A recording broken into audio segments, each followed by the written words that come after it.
you just accept, click on accept, and the person will be able to get to the meeting.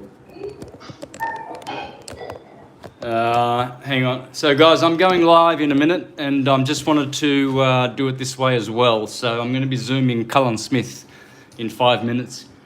Sorry, what do I do? Do I give him the Zoom link?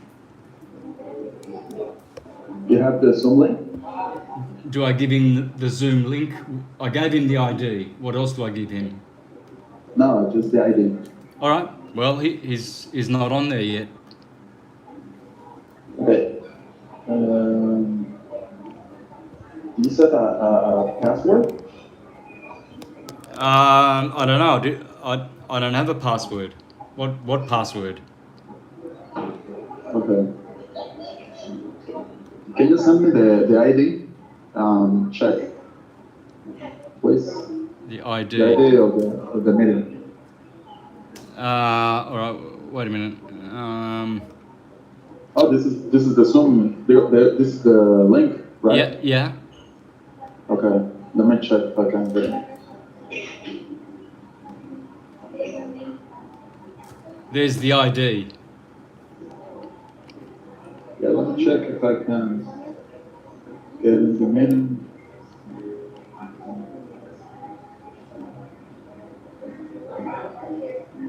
Give me a second. My keypad is not working. My keypad is not right-clicking. Again, it's not working here. Nothing's working. Nothing is freaking working. Give me a second. All right.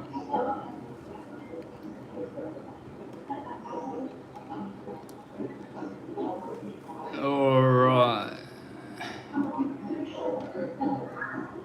There you go. All right. It's all good. All right, we're ready to go in about 5 minutes, folks. Sorry about this waste of time. Got the camera set up. Okay. It's asking me a passcode. You have it? No, I don't understand. Okay, go to the website, Zoom website. Yeah. And see the settings of Zoom. The settings of Zoom. Yeah. You'll be able to see the password. No. Settings. Yeah, all right. At the top, Zoom preferences. Yeah. Preferences. No. In the middle, in the middle, your schedule. Click on it and. Oof, I don't know, man. Let me just try this again. Zoom meeting. Okay, is it the first page? Yeah. No. Join a meeting. Okay, press join a meeting.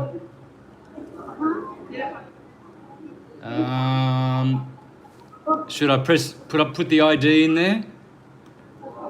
Yeah. I just press join a meeting. Oh, but you already have a meeting, right? Yeah, but all right. Join a meeting. You have already a meeting, so just click on the start meeting. The meeting you scheduled, you have to click on the start meeting because you already scheduled a meeting. Yes. All right. So I can see myself. I've started the meeting. It's started.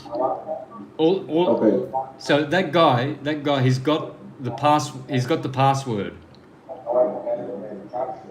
So he had password, right? Yeah. No. Just the ID. I gave him the ID. Okay. Now go to the window of the meeting.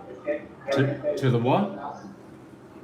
The window of the meeting in Zoom. The meeting. The window of the meeting. Okay. Yeah. Yeah. Then I think you click on guests or people. Uh,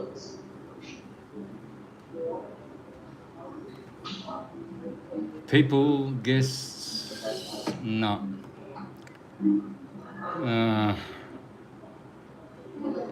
No. there's an option. Give me a second.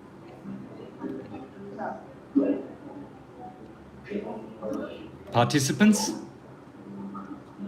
Participants, yeah. Okay. That's it. Okay. And then there's an option. Invite. All right. Invite.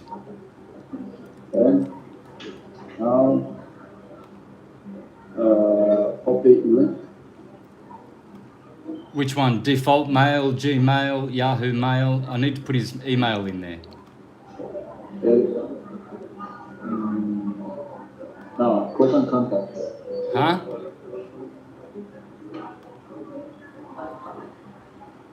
Contacts, and at the bottom you'll be able to see copy invite link. Click on it. It just says invite, mute all, and more.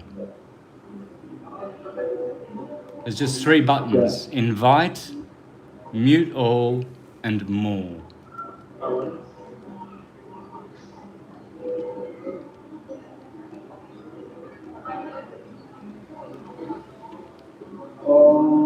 I can see it. I can see. In that the window at the bottom it says meeting passcode. Can you see it? No. No. No meeting password. You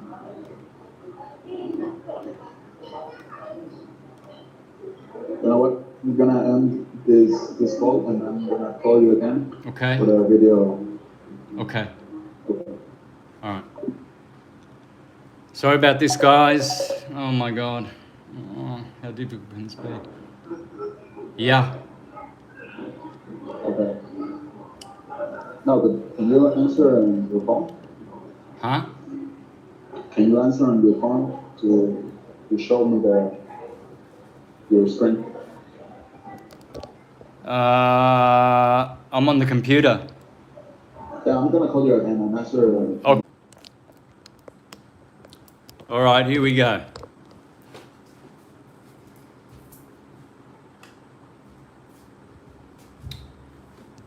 This is not going to be good. This is not going to be good. Better go this way.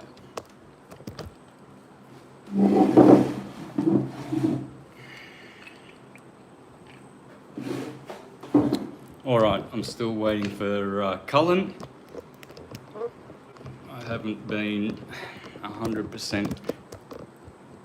I want this camera right here. Right here, okay. Good.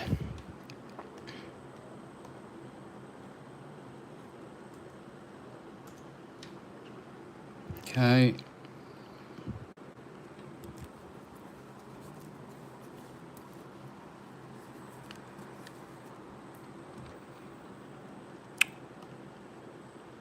Good, good.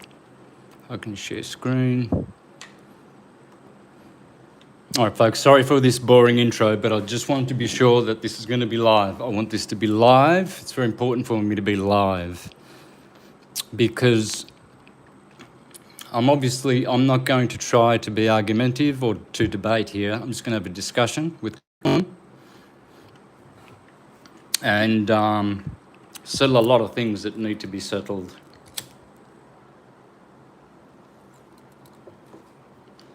A lot of you people, a lot of you folks know that we've had, I'm ready. I gave you the meeting password, dude.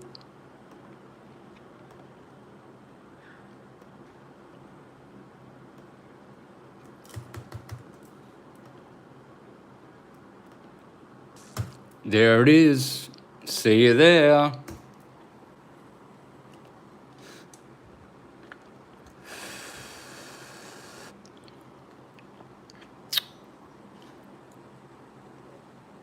I'm not going to try and destroy anyone, guys. That's just the way I talk when I talk like like someone it's not my style. It's just not my style. I'd rather be nice, but sometimes, as we all do, we all lose it, right? And this is what I do. I'm in the public. So you see me losing it in the public. I don't see you losing it in the private, but you do too, okay? You are a mirror of me. What you don't like in me, you don't like in you, okay? What I don't like in Cullen is what I don't like in me, because Cullen's degenerate, and that means I must be. I must have some degeneracy.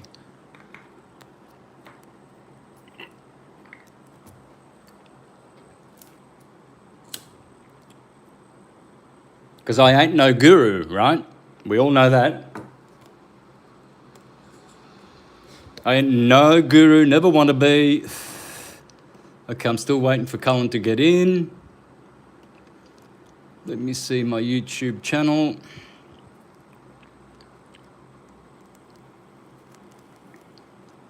Yep, there I am live. Okay. Good. All right, let's get back to Cullen. I'm going to be as nice as I can, but sometimes I'm nice, sometimes I'm nasty. So I think it all depends on him, because he's the one that's caused all the trouble, not me. He has been lying about me and made accusations. Hello? All right. Can you hear me? Loud and clear. All right. Good deal. All right. That seems to be good. Okay. Well, firstly, before we begin, I want to tell everybody that I'm not here to fight, debate, or argue. I'm here to discuss and clear up a lot of stuff. Now, I think you'll agree with me that a lot has transpired in the last 6 years between Cullen and I, and that's going to be sorted out right now before we go into the discussion. And I'm not going to debate. I swore I would never debate, and I fell 1 month ago with FTFE channel, and that was a debacle, and it was ridiculous, and it doesn't work, especially when someone just wants to debate to win for their position, but not for the position of the truth. They don't care about the truth. So I don't know about you, Cullen. I really don't. You've said I was a shill for 7 years, so I returned the compliment.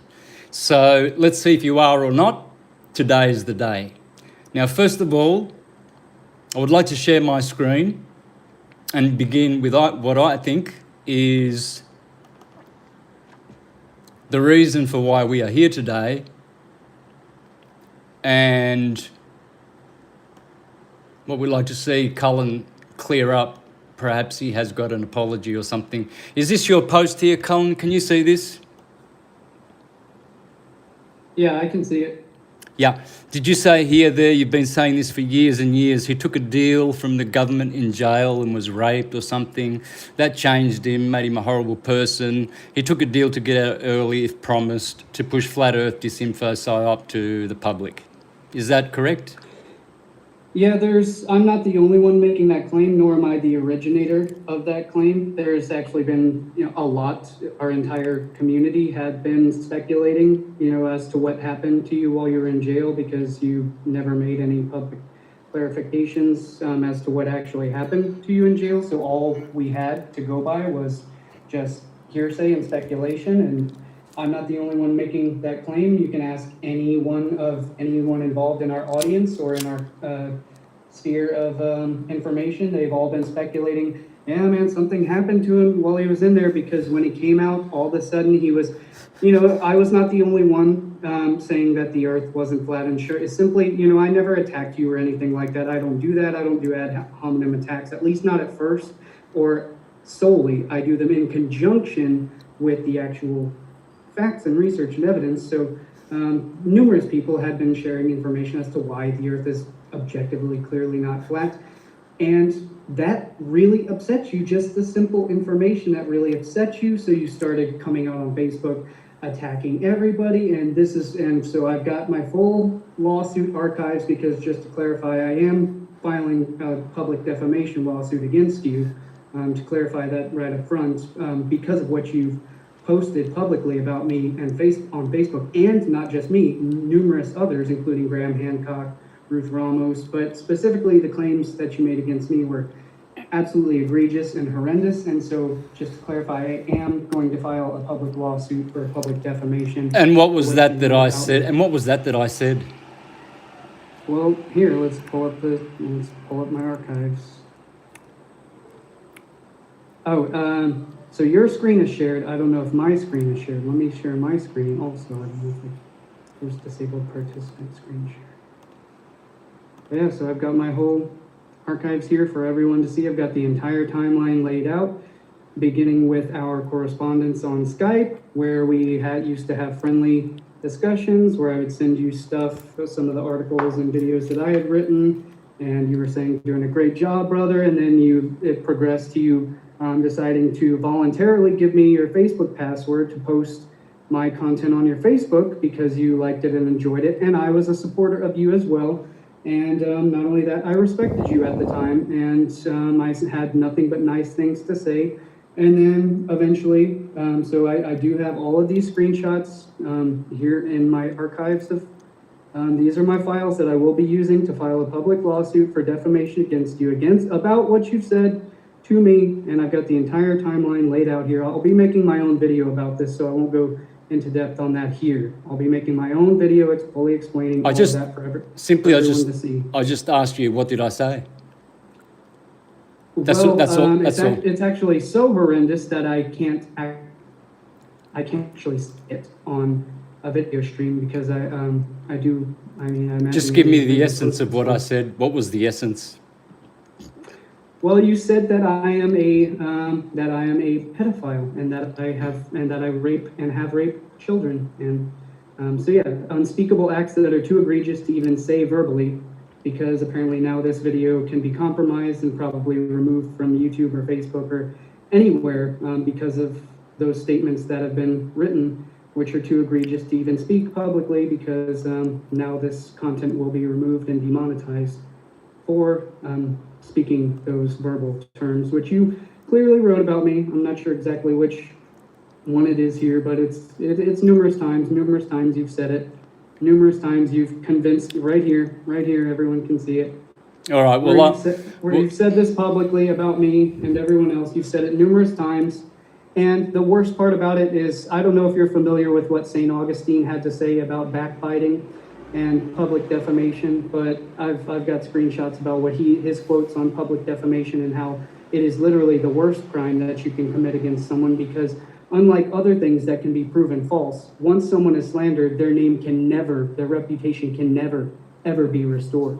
Even if it's admitted and apologized and proven false, it doesn't matter. In the eyes of the public, one's reputation will never, ever be restored. And unfortunately, your audience, literally, they treat you like a cult leader, and they believe absolutely everything that you say, regardless of whether they don't care if you provide evidence for it or not. Unlike my channel and my audience, I make no claims without providing solid evidence for it. But on your channel and your audience, they just believe everything and anything you say, and you tell them to. You tell them to just believe everything that you say, and they do. And they go around repeating it, and they come over to my channel attacking me and publicly defaming me and slandering me as well. And it was very disappointing to see that a large portion of my audience also believed that about me, based on what you said, which is totally false and based on zero evidence whatsoever. So yeah, but so I've never done that to you. I've never publicly defamed. What is this? What are you talking about? You're saying that I took a deal in jail. That's a lie.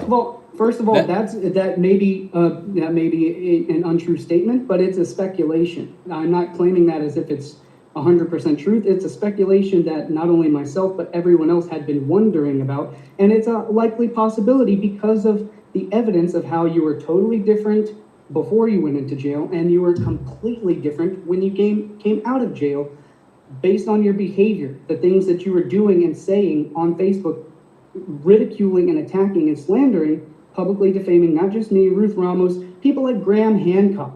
I mean, literally one of the nicest, sweetest, most credible people who is, on the planet today. He's done some of the most credible work that anyone could ever, justify, and the things you've said about all of us. And so that leads us to believe, what is the motive behind it? Why? What would cause you to do this? And I understand that going to jail is a horribly traumatic experience, and we all understand that, and we all have sympathy for that. But I didn't want to spend too much time on all of this. I actually wanted to get just simply into the actual research, the actual facts, and the actual information to show why the Earth is not flat. And simply, that's what I did from the very beginning. And then there were no ad hominems. There was nothing like that. We were all friends at the time. And it was you are the one who came out and took that as some sort of personal attack, because it's an ideological position that you hold. It's a religious, heavily religious, ideological identity that you hold, as well as not just you, almost all flat earthers also hold this identity. They believe that it's their sole identity, and it is their whole ideology, to where if it was proven false, their entire sense of self, they built their entire works, their entire personalities, their entire careers. You, my friend Dream Rockwell, many others have built their entire sphere around the flat earth being true, to where if it happens that it turns out that it's not flat, which it actually isn't objectively, we can get into that, but if it wasn't flat, your whole sense of self would go by the wayside, because all the stuff that you've done for the past 7 years would therefore be garbage. It would be worthless. And so that sense is too daunting for someone to actually face and to confront. Look, I can't, please, you're saying so much fucking rubbish. You sound fucking ridiculous. Shut up and listen to me, okay? I haven't changed since 2011. I've always been nasty, you stupid idiot. Go back to all my videos and you'll see how I treat people just like this. When they look stupid and when they act stupid. I'll be claiming a counterclaim against you because you have lied and made it appear that I did strike a deal with the government. That is your lie. I've got evidence of that. I will counterclaim. I'm going to enjoy going to court with you, Cullen, and I'm going to enjoy this discussion a lot, because you're so cocksure that you are right now upside down spinning and hurtling at Mark 88, when you can tell that you're sitting in your room dead still, and you still think that you're hurtling through space. You have to be cock-fucking stupid to think that this earth is actually moving. And it's not a religious belief that flat earthers have. It's ancestral to correct your stupid ass. It is ancestral. Your ancestors, stupid, the Smiths, they knew that the earth was stationary and flat up until Copernicus. Did you know that up until Copernicus, almost every single culture was flat earth and stationary? No, you didn't know, because you're too fucking stupid. They all did. The Egyptians did, the Mayans did, the Hebrews did, the Jews, the Indians, they all did. Okay, so first off, let me start off. So now we're getting into the actual information, and just to clarify, you can counter, rebut whatever claims you want, but I've never publicly defamed you. Saying the speculations that I've made, that's not public defamation. That's not claiming that you have done something when, it's not the same as what you did to me by calling me a child rapist. It's exactly the same. You tried to ruin my reputation. Yes, you did. No, I did not. I simply made a logical speculation based on the inferences that could be made based on the evidence that we had available to us at the time. And that was not something personal. That was not something against you. I've never made character assassinations against you or anything like that, like you have for me. That's a character So- assassination if I ever saw one. No, it's you're not. delusional. Speculating about what may or may not have happened to you in jail, which nobody knows except for you. You're not You're the only speculating. person. You said here he took a deal. That is a statement. You have made a statement here, Cullen. Yes, but my intention was it was actually a speculation because nobody can know. Obviously, nobody can. We'll know that see what for the sure, judge says except for about you. that. Let's move on. Every single culture. When did the Earth start moving? Who was the first person to start the moving of the Earth? Well, let's see how we know, good your history is. Okay, as far as documentation, to where we knew, as far back as we knew that the Earth was a sphere, goes back to the Eratosthenes of the ancient Greeks, had the first documentation that the Earth was a sphere. But first of all, before we get into that, I want to just educate people as to how I know this isn't a debate, it's just a discussion, but the way a discussion is supposed to go for the engagement of our audience so that they can remain engaged without wasting anyone's time, because I don't want to waste anyone's time, is to present the best quality evidence right up front, the best arguments right up front, without getting into like the religious and the historical stuff. That's all erroneous to what we can actually objectively show and prove. So that would be at the back end of the discussion, getting into the ancients, the mythology, the cosmology, and all that stuff. I know that's your main argument. That's pretty much the only thing you have to present. So, but that's actually a weak and it's an erroneous argument. So that goes at the back burner, and we can cover that last. If No, anything, it's not weak and it's not erroneous, fuckwit. All of our ancients, every single fucking one of them, including yours, dunce, you are laughing at them and they are crawling in their graves at how fucking stupid you are, that you think you're upside down fucking spinning with this hocus pocus gravity theory. Freaking moron. You're fucking stupid. They all did. Every single one of them. And Aristotle was a Jesuit. They doctored Aristotle's books in the 1500s. The globalists in 1542. Aristotle far preceded the Jesuits. The Jesuits. Exactly. The Jesuits doctored his books, you dickhead. The Jesuits doctored his books. Okay, well, that's why they stopped the Neoplatonic academies, because the Neoplatonists, like Porphyry, were teaching a flat stationary Earth.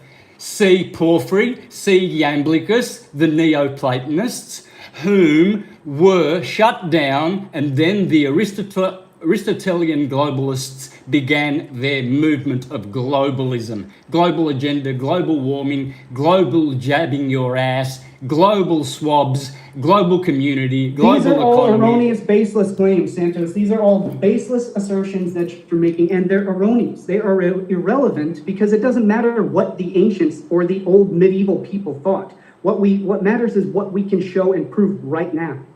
It doesn't matter what the ancients thought. That's totally erroneous. It's irrelevant.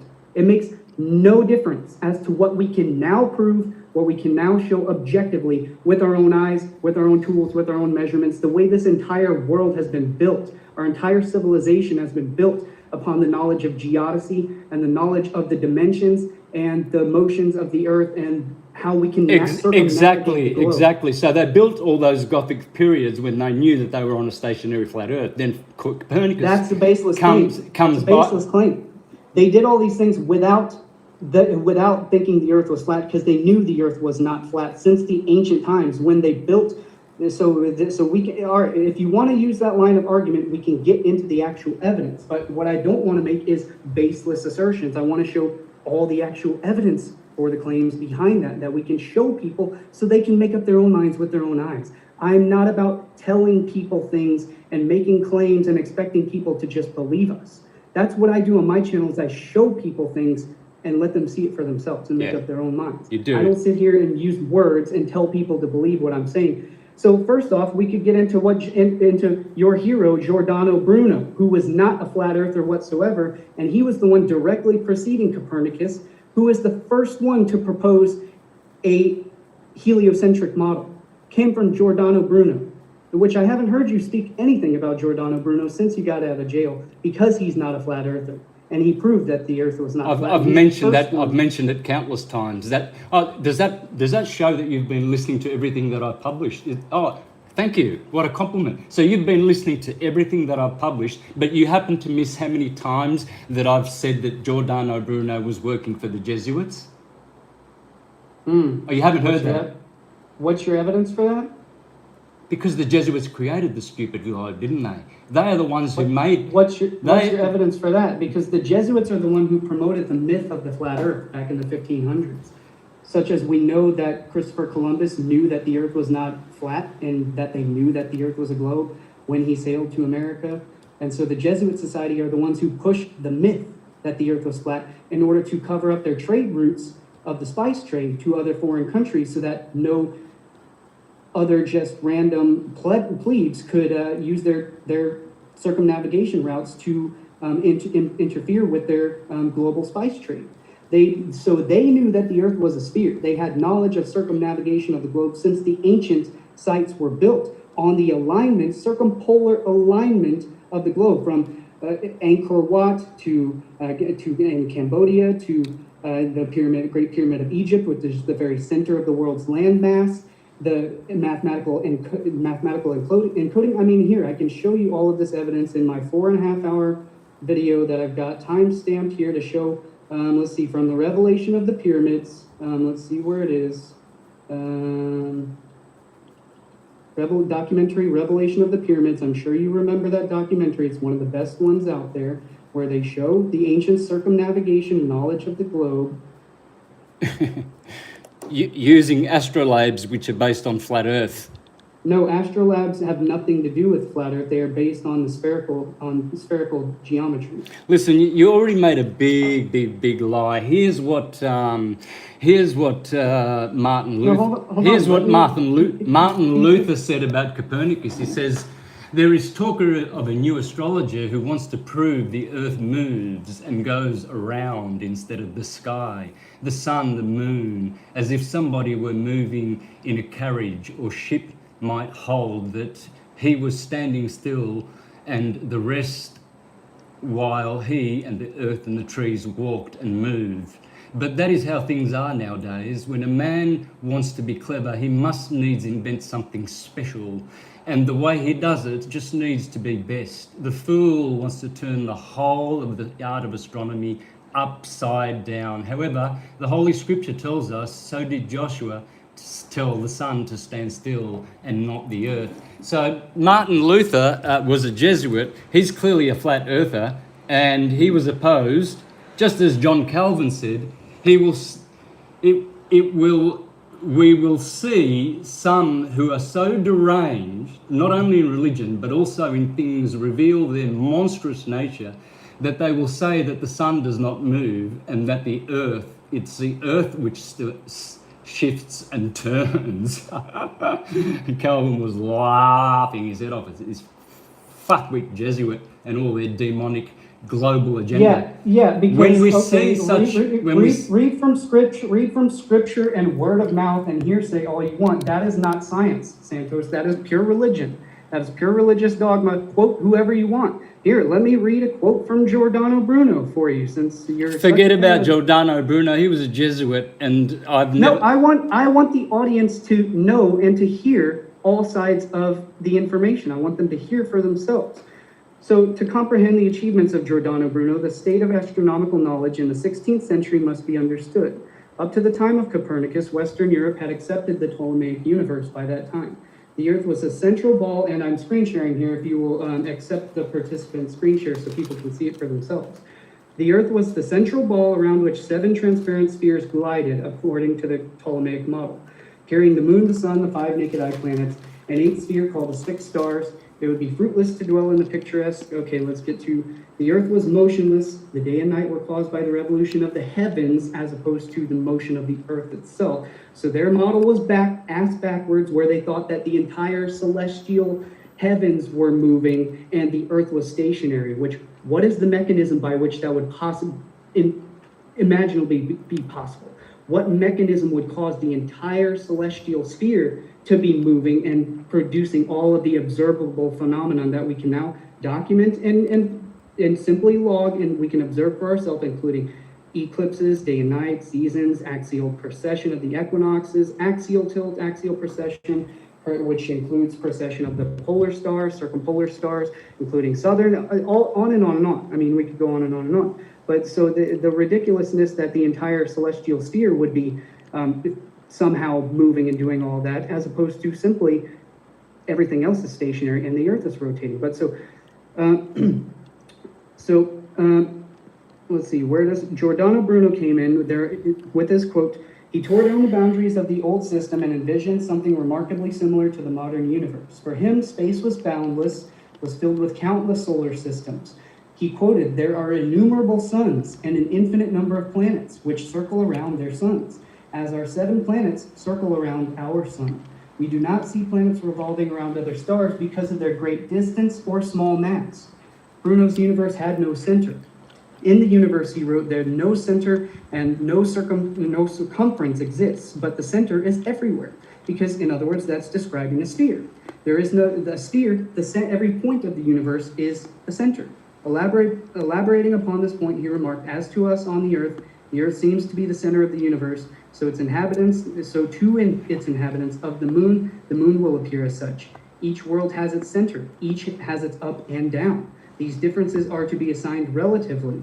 And in other words, there is no objective up and down in space. It is up and down is relative to your point in space. So in other words, you keep saying, oh, well, how does the water stay on the, he's upside down on the globe. Well, on a globe, every point is down because the center of mass is at the center of the object.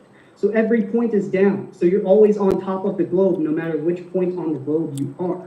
This is basic physics. This is basic science. And yet, when you're at Ecuador, the Earth's linear motion is 1,045 miles. But when you're landing an aeroplane in Boston at the 60-degree latitude, it's only doing about 600 miles an hour. So, which are the instruments in the aeroplane that they use to make for the adjustments for that? I'm not sure. Honestly, I don't know that, but we could consult with Wolfie6020 on YouTube, who is a Royal Air Force pilot, rescue pilot from the military, who is one of the most competent and credible individuals on the internet or pretty much on the planet, who answers all of these questions on his YouTube channel. You can simply ask him. He will show you live from his cockpit, show you the instruments and explain the instruments that he uses and the calculations that they use to determine all of those things. He fully explains that on his channel, and he also uses his commercial pilot's license to look up all the flat earthers' commercial pilot's license and show that they are all lying about their licenses and credentials, and they're all nothing but, at the best, they are amateur pilots, meaning that they do not have formal training on the spherical geodesy of the globe or commercial flight plans or how to navigate internationally using global flight plans. So in other words, flat earthers cannot navigate the globe. They can't sail from between countries using a flat earth model. So this is the main evidence that we need to talk about right up front, is show me your fully functional model of a flat earth that includes every observable phenomenon that we can look and observe in nature, including circumpolar stars, southern star trails, southern constellations, solar and lunar eclipses, day and night, seasons, equinoxes, and solar analemmas, on and on and on. All of these phenomena, global flight plans, Eötvös effect, Coriolis effect, and so there's a lot of arguments to debate there, but the point is that flat earthers do not have a single functioning model. They've got numerous different models proposed. Oh, is it a flat infinite plane? Oh, is it the azimuthal equidistant? True Theory has a bunch of jokes about that. But is it the azimuthal equidistant map, which is actually based off of a spherical globe? No, most flat earthers don't even understand that. The azimuthal map is derived from global geometry, from spherical geometry. That's what an azimuthal equidistant map is. But so the point is that flat earthers don't have a single fully functional model that explains and fully illustrates and describes every single phenomenon we observe in nature, whereas the sphere checks off every single one of those boxes. And so that's why me and my friend Noah have this 4.5 hour documentary research film fully explaining and going into depth and in a very friendly way, not making fun of everybody, simply explaining all of Eric Dubé's 200 proofs, Earth not a globe. We go through every single one of the 200, and then all of the ones beyond that can't be explained by the flat Earth, that are only explained by a globe model, including, but so, you wanted to get into the ancient stuff, so if you'll allow my screen to share here for just a moment, I will show you this brief clip from the Revelation of the Pyramids documentary that everyone can see for themselves just how much the ancients knew about the spherical geometry in order to build their temples on a straight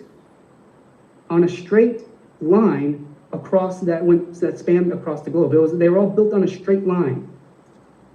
And so, what does that mean? They're all facing north and south. Well, that's because the Earth. Well, we'll see. We'll just let the evidence speak for itself. That's because the Earth is stationary. So, getting back to our original question, so this guy reckons he's going to come up with the instruments that they use to adjust their speeds and make all the different landing calculations because the Earth is spinning way slower in Alaska than it is in Ecuador. Their instruments do account for the rotation of the Earth. Yes. And for the slowing down of the linear velocity, do they account for the slowing down of the linear velocity when they are landing on a south-north runway? Yes. Absolutely. Yes. Okay, I'd like to see that. I'll accept. Okay. I'll accept that as your answer for now. Okay. So yes. Okay. Go to Wolfie's 6020s channel, and he will show you with his instrumentation live from his cockpit. You can do he will live stream it for you to see, and he will explain exactly, and he'll show you the handbook manuals that they use to calculate those calculations into the instruments that they use in their cockpits. Commercial pilots do account for all of those calculations of the rotation of the Earth in their flight plans. Yes, they do. Explain to me how it takes 8 hours to go from Paris and 8 hours to go to New York when the Earth's going 1,000 miles in the westerly direction. How is it 8 hours when you're going toward the Earth's movement? What calculations do they factor into that so that they don't get it wrong? I don't know. I don't even understand the question that you're asking. I don't think you even understand the question that you're asking. Okay, let me do it again, real clear. It takes 8 hours to fly from New York to Paris. That's east to west. So, west to east. So, on the way back from New York to Paris, it takes 8 hours. When the Earth is actually coming toward you at 1,000 miles an hour. When you're in New York, the Earth is traveling faster than the aeroplane. Aeroplanes are only traveling at 500 miles an hour. The Earth at the equator is doing over 1,000 miles an hour. When they go back and forth, when they go east to west, the time from one destination to another is always the same. How can you please explain why that is? I've never been able to understand why that is. What am I missing? Well, again, I am not the person to be asking these questions because I personally don't have the expertise or the training or the experience, and I don't even understand fully the question that you're trying to formulate, again, which you yourself don't even understand fully the question that you're trying to articulate. But even more simply, all of these points are erroneous. They're irrelevant.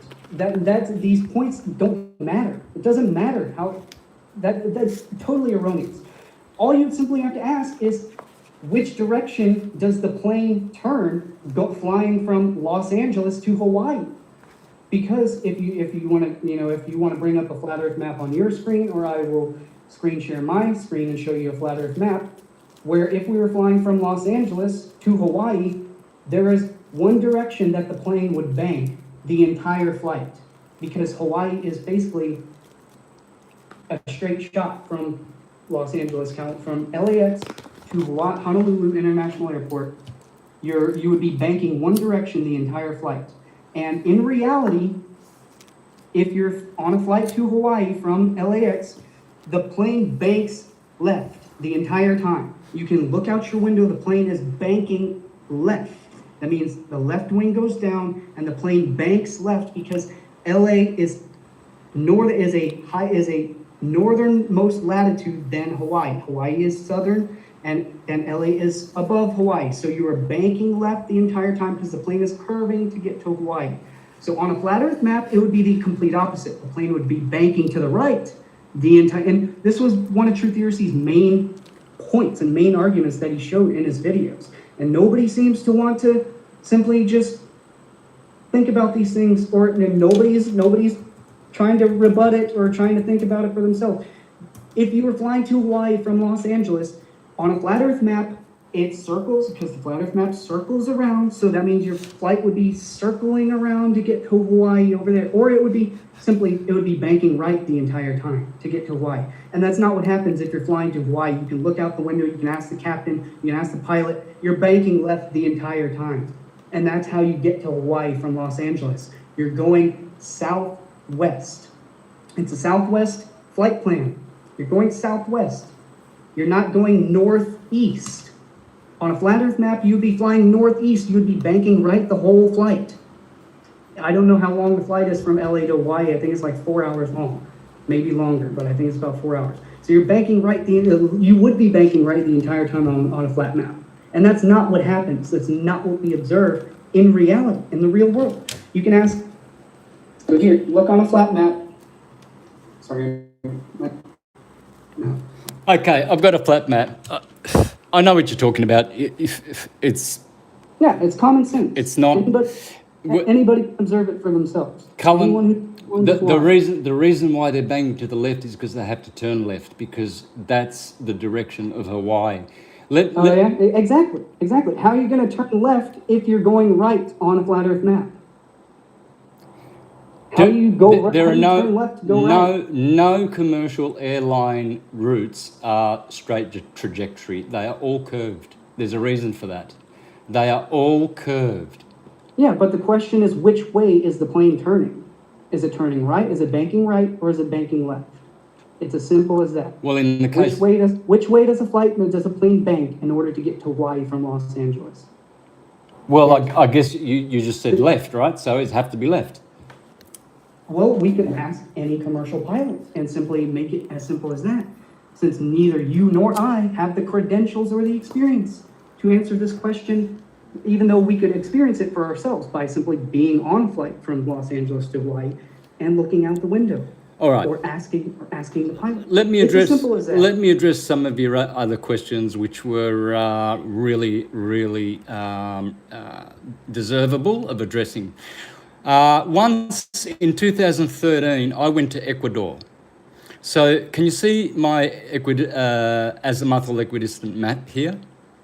Yeah, I can see it. It's hard to tell what I'm even looking at. Okay, there's my cursor on Melbourne. I flew from Melbourne to Los Angeles. I was going to Ecuador. And on a globe, that would be straight across the Pacific. I was so pissed off that I had to go straight here to Los Angeles, then straight here to Panama, then straight here to Ecuador. It was a directly straight flight. And now, that was 2013. In 2000, Wait, I'm sorry, I got lost. Where did you go from? You went from Melbourne to straight to where? Can you see my cursor? Yeah, I see it. It's very small though. Yeah, there you go. That makes it easier. Okay, go ahead. All right, here's Melbourne. Yeah. Right. I went to LAX, straight. I went to Panama, straight. I landed in Guayaquil. Guayaquil in Ecuador. Yeah. Can you see how straight that is? Look at Ecuador, Panama, LAX, Melbourne. The only issue with that is the absolute insane distance and length of time that the flight from Melbourne to LAX would be on this flat Earth map. That is a massive amount of open ocean travel, which, yeah, that's just, I don't know how long that would take on a flight on a flat Earth map. Make what you want of that. I'm just telling you what I have experienced. I then I went to Europe 2 months later in that same year. Here I am in Melbourne, starting again. Here I am in Melbourne. They stopped me over in Shanghai, China. I thought, what the fuck? I don't want to go to China. I want to go straight to Europe, like my father did in the 70s. No, I went Melbourne, Shanghai, and little old Italy, Rome. I landed in Rome. See that straight line? Can you see how straight that is? Yeah. Right. I just recently did that, roughly the same route to get from. I was just in Bali over the summer, and I went from Bali back home to Texas, where I am now. And I thought I was, because my flight from Texas to Bali, I went up over Alaska and went over the land bridge, over Russia, and then circled back down. We basically just followed the land bridge. Straight. Looking at so we went up over Alaska, followed the land bridge, went down, flight landed in Japan and Kyoto, and then it went from Japan to Jakarta. And that's dead straight on my map here. That is dead straight from Where did you leave from in the States? Yeah, the only problem is it wasn't a dead straight flight. We were banking left the entire flight. Slightly, but it's pretty straight. Slightly, but it was still a curved flight. We were still banking left the entire time. It was not a straight level flight, and so it's not too much different on a flat Earth map versus a globe. It's still roughly the same general trajectory, except we were banking left the entire time, especially when we went south into Japan, from roughly from the north coast of Russia down China and into Japan, and then further south, straight south to Jakarta, and then to Bali. But so I thought we would go the same route back to the United States, and it was totally the opposite. We went from Jakarta to Qatar in the Middle East, North Africa, basically. And then we went from Qatar all the way over the Atlantic to get to Dallas-Fort Worth in Texas. So it went the entire opposite route of the globe. I thought we were going to go back east, but instead we went all the way over, flew over all of Europe, flew over France, flew over the Atlantic Ocean, went over New York, and came all the way back down into Texas. It was the whole opposite direction. So that's the same route that you flew from Australia to China to Europe. It went the same direction. It went the opposite. So the reason why it does that is because they utilize the spin of the Earth. If we were going the other way against, it would be going with the spin of the Earth. It would actually take longer to get there than it would be to go against the spin of the Earth, which would help the speed and make the flight shorter. They're actually going with the spin of the ether. It's the ether that is rotating over the heavens, as all the ancient scriptures and all the ancient cosmologies say. They say, if you read Srimad Bhagavatam, it tells you that the stars are like a chandelier. I don't care what any text tells us. I care what we can objectively measure with science in the real world. Oh, we can objectively measure plenty. Because again, we're not interested in religious ideology. I don't care about what. Aren't you an astrotheologer and claim to be a syncretist and a reader of cosmologies and? I'm a researcher, and I go with what is true. Well, you have missed so much, brother. You've missed it all. And look, I've not missed it. I observe it, and then if it's true, I will show that. And if it's not true, I will show that also. Well, let's show you some photographic evidence of a few hundred miles of flat Earth. Then let's say 300 or 400 miles. Here we are. Here's a guy in Columbus, Missouri, flying to LAX, and he's going to pull out his camera in a minute. And by the way, thanks to all that have subscribed. There is Jefferson City, just north of Jefferson City, Missouri. And here we go. There's the Mississippi River. Now you can see it going up like a ramp right up to this point up here. You can still see Mississippi. This has to be at least 300 miles of Mississippi River. At least all the way past Illinois. So let's just have a look at when he zooms in.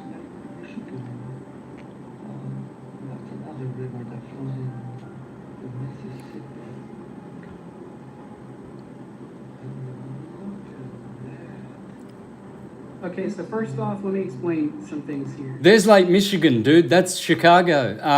That should not be there. It should not be there. Neither should Lake Winnebago.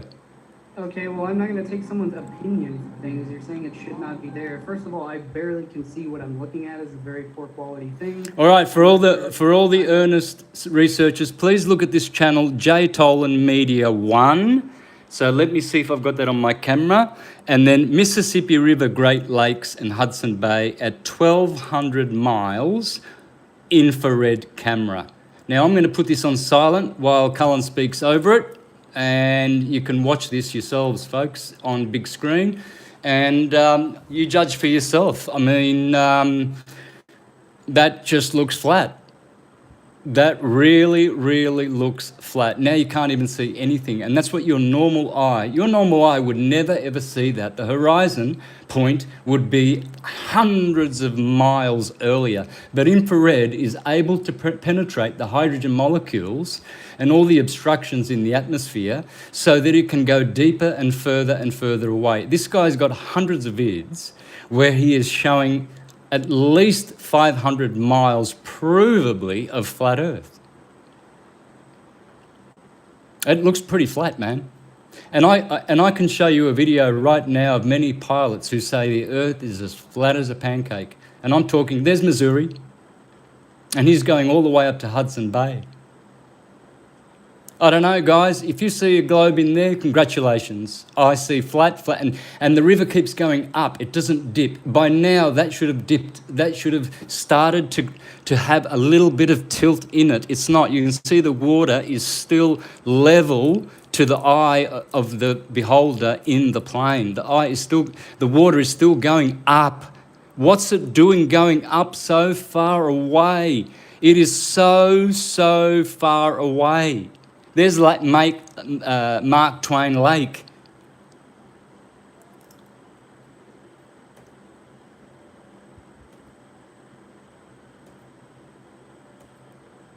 I don't know. That looks pretty flat to me.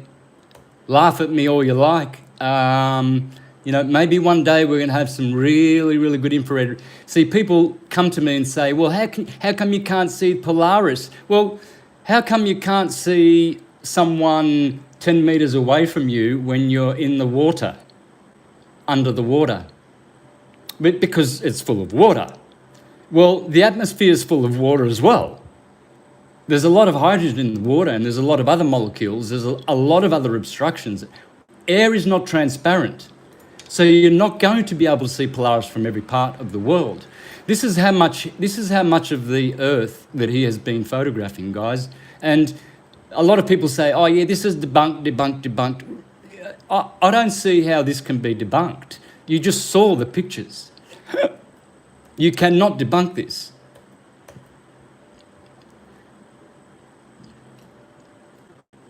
And look at that, and there's still land up here. This is all water. These are not clouds. These are land masses. Way beyond the Missouri River. Not the Mississippi, the Missouri. Way beyond the Missouri. This would be the Missouri up here, way up in Kentucky or Missouri or Mississippi. And he is way down in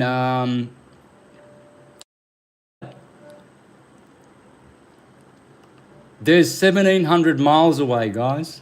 Lake Superior, Hudson Bay, Canada. He's looking at Canada from the state of Missouri, man. That's going up. If anything, we're in a concave Earth, but it can never be convex. I can't hear you. Hang on a minute. I've muted you. I don't know what's going on. I don't know how I did that. So I've missed everything you said, which is very, very disappointed. Can you talk now? Okay, what's going on? All right. No, someone's fucking with me here. Hang on a minute. Ask to unmute. I've asked to unmute. You need to unmute.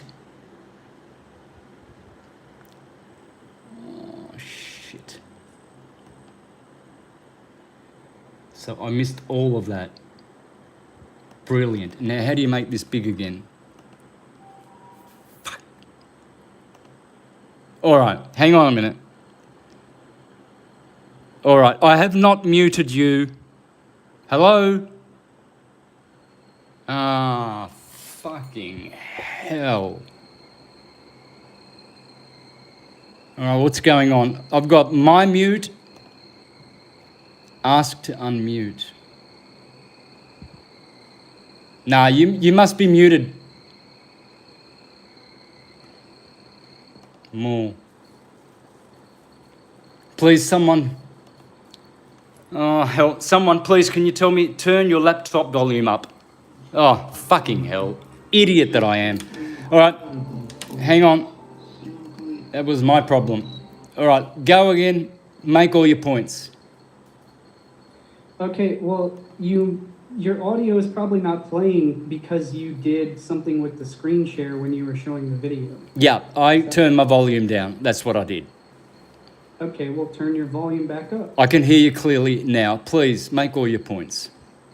Okay, well, I was making my points as I observed them. First of all, that video doesn't prove anything. I mean, first of all, we don't even know that what we were looking at is what he says it was. I mean, you're basically deferring to his opinion. You're just trusting that all the arrows were pointing to exactly what he says they were. I'm not saying that they're not, but the point is, like, we don't really know for sure. Like, how do I know that was Lake Superior or whatever the hell he was labeling it as? All right, well, what about this picture? What about this picture now? Can you see at least, tell me please that you can't see at least 400 miles of Earth in front of you. Tell me that you can't.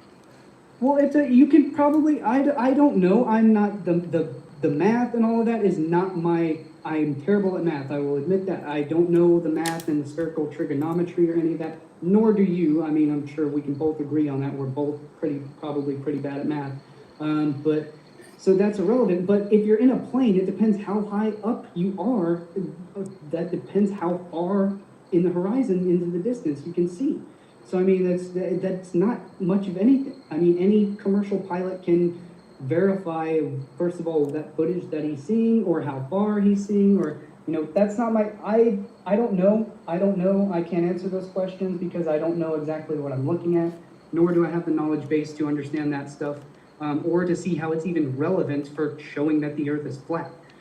Because there's far more important points that we can show and objectively talk about, and that we can prove and measure, such as Eötvös effect, Coriolis effect. I mean, all of these other things. We should do the very simple stuff. So you've shown me a couple of your things. Now I want to show you some of the most important points that I have for easily why the Earth is objectively not flat. And that is simply, so we can, it's a simple sunset. A sunset proves that the sun does, okay, so you want to let me do a screen share here for just a minute, or will it screw up your? Okay. Okay. Screen share. So I watched your evidence, and I'll sit and I'll see what I think about it if I have anything to think about it. But then I want to also show some of my evidence and hear the flat Earth explanations for why that is, because I know the flat Earth explanations. You're claiming that the sun circles above the flat Earth and that it's a Tesla coil and that it miraculously, goes up higher, which accounts for the solar anemonas, which it doesn't actually. But my point is that that's objectively not what the sun does in reality. So we can easily disprove this by, do you know what an equatorial mount is on a telescope? You should know that by now, because it's the main point that totally debunks the flat Earth that has been discussed numerous times, that flat Earthers cannot even explain because they don't know what it is. The horizon. Do you know what a solar filter is, which blocks out most of the light that overexposes a footage of the sun if you're photographing? So this is what flat Earthers don't understand. Let me explain this to you guys. I've got it already recorded in the full 4.5 hour video. So I mean, but I won't show that it gets a little bit long. So I'll just show a brief sample of it. If you want to. Let me do the screen share. You've got permission to screen share. Okay, do I have to click the button? Okay, click time player. Share. Oops, that's not it. Okay, all right. So let me see.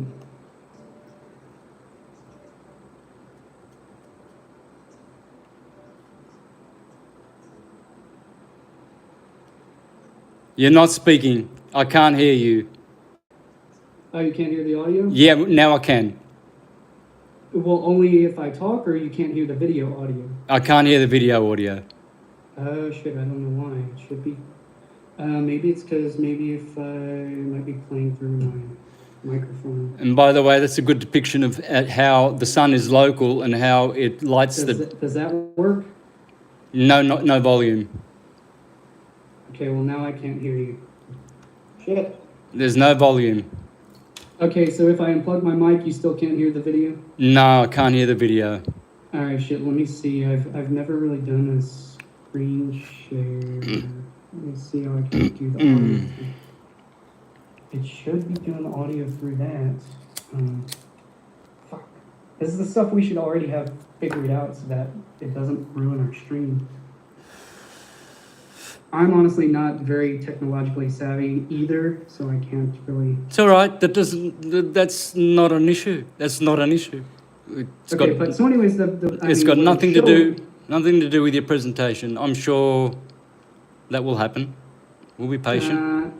If I could figure out how to get the screen share to do the audio through that. Share sound.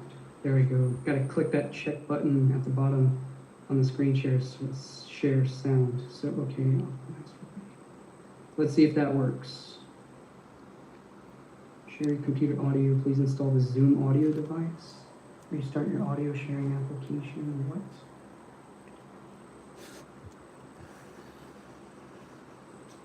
They don't have any. Can you hear that? Yep. Okay, cool. That worked. All right, so you just got to check that there's a little box at the bottom when you share screen and it shares audio. Commercial knowledge of. But an equatorial mountain uses a singular axis to track any celestial object. You can use it, you can set it to track the moon, to track any certain star, you can use it to track the sun. But this is the main thing that flat earthers need to understand about anytime you're photographing or filming the sun, you have to use a solar filter in order to see the actual size of the sun. Because otherwise, the exposure of the sunlight is going to obscure your footage, and it's going to make the sun either appear much larger or much smaller than it actually is. And so that's the main point that flat earth photographers or anyone viewing any, sun changes, the sun gets larger or smaller, vanishes into the horizon. If you're viewing any flat earth videos or any recordings or taking photographs or telescopic footage of the sun, this is the main point. You have to use a solar filter. The reason why is because it's the exposure of the sunlight into the lens that will make it appear that the sun is getting smaller as it vanishes into the horizon. And the reason why it does that is because if there's heavy cloud cover, if there's a lot of cloud cover obscuring the sun, it's going to make it appear that the sun is shrinking off into the distance as it gets smaller, so this is where we can't cherry pick evidence. Like if you do a simple basic Google search, you go and Google search, sunset, a sunset time lapse. Well, let's have a look at one, shall we? I've got one right here. Let me share my screen, please. And okay, well I've got them right here also. Here's one right, and I show them in the video also. Here's one right there. All right. Well, I think I'm sharing now. So just let's enjoy this. All right. Here's an eye-opener video. This is a 5-day time lapse up in the Arctic. Okay. You see the sun is gonna go down. It's getting smaller. Hold on. I'm not seeing your screen.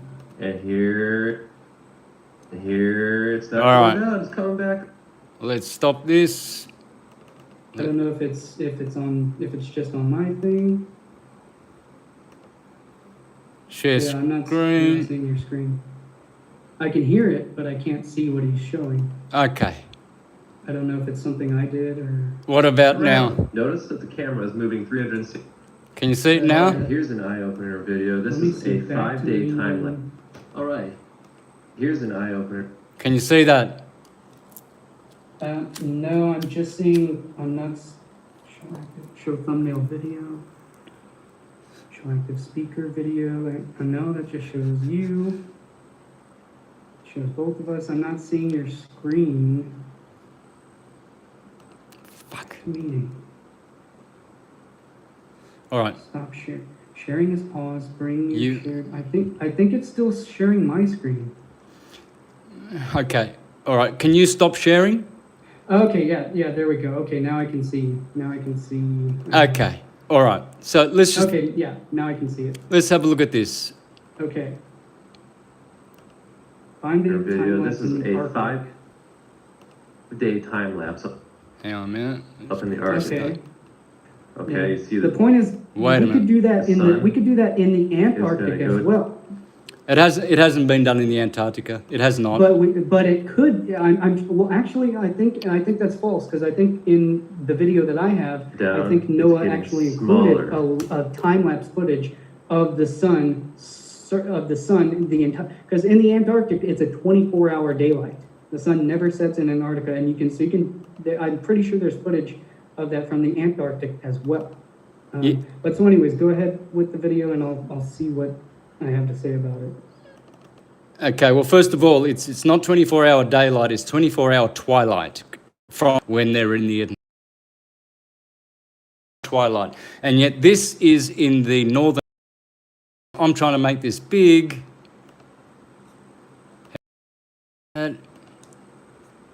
You should just there should be a button at the, there you go. There should be a button at the, or just double click it. All right, here we go. All right, here's an eye-opener video. This is a 5-day time lapse up in the Arctic. Okay, you see the sun is gonna go down. It's getting smaller. No, it's actually, no, it's not going changing down. size It's Hang going on. around. Hang Notice on. that the camera is moving 360 degrees. 1 day has passed. Okay, it's going to the second day.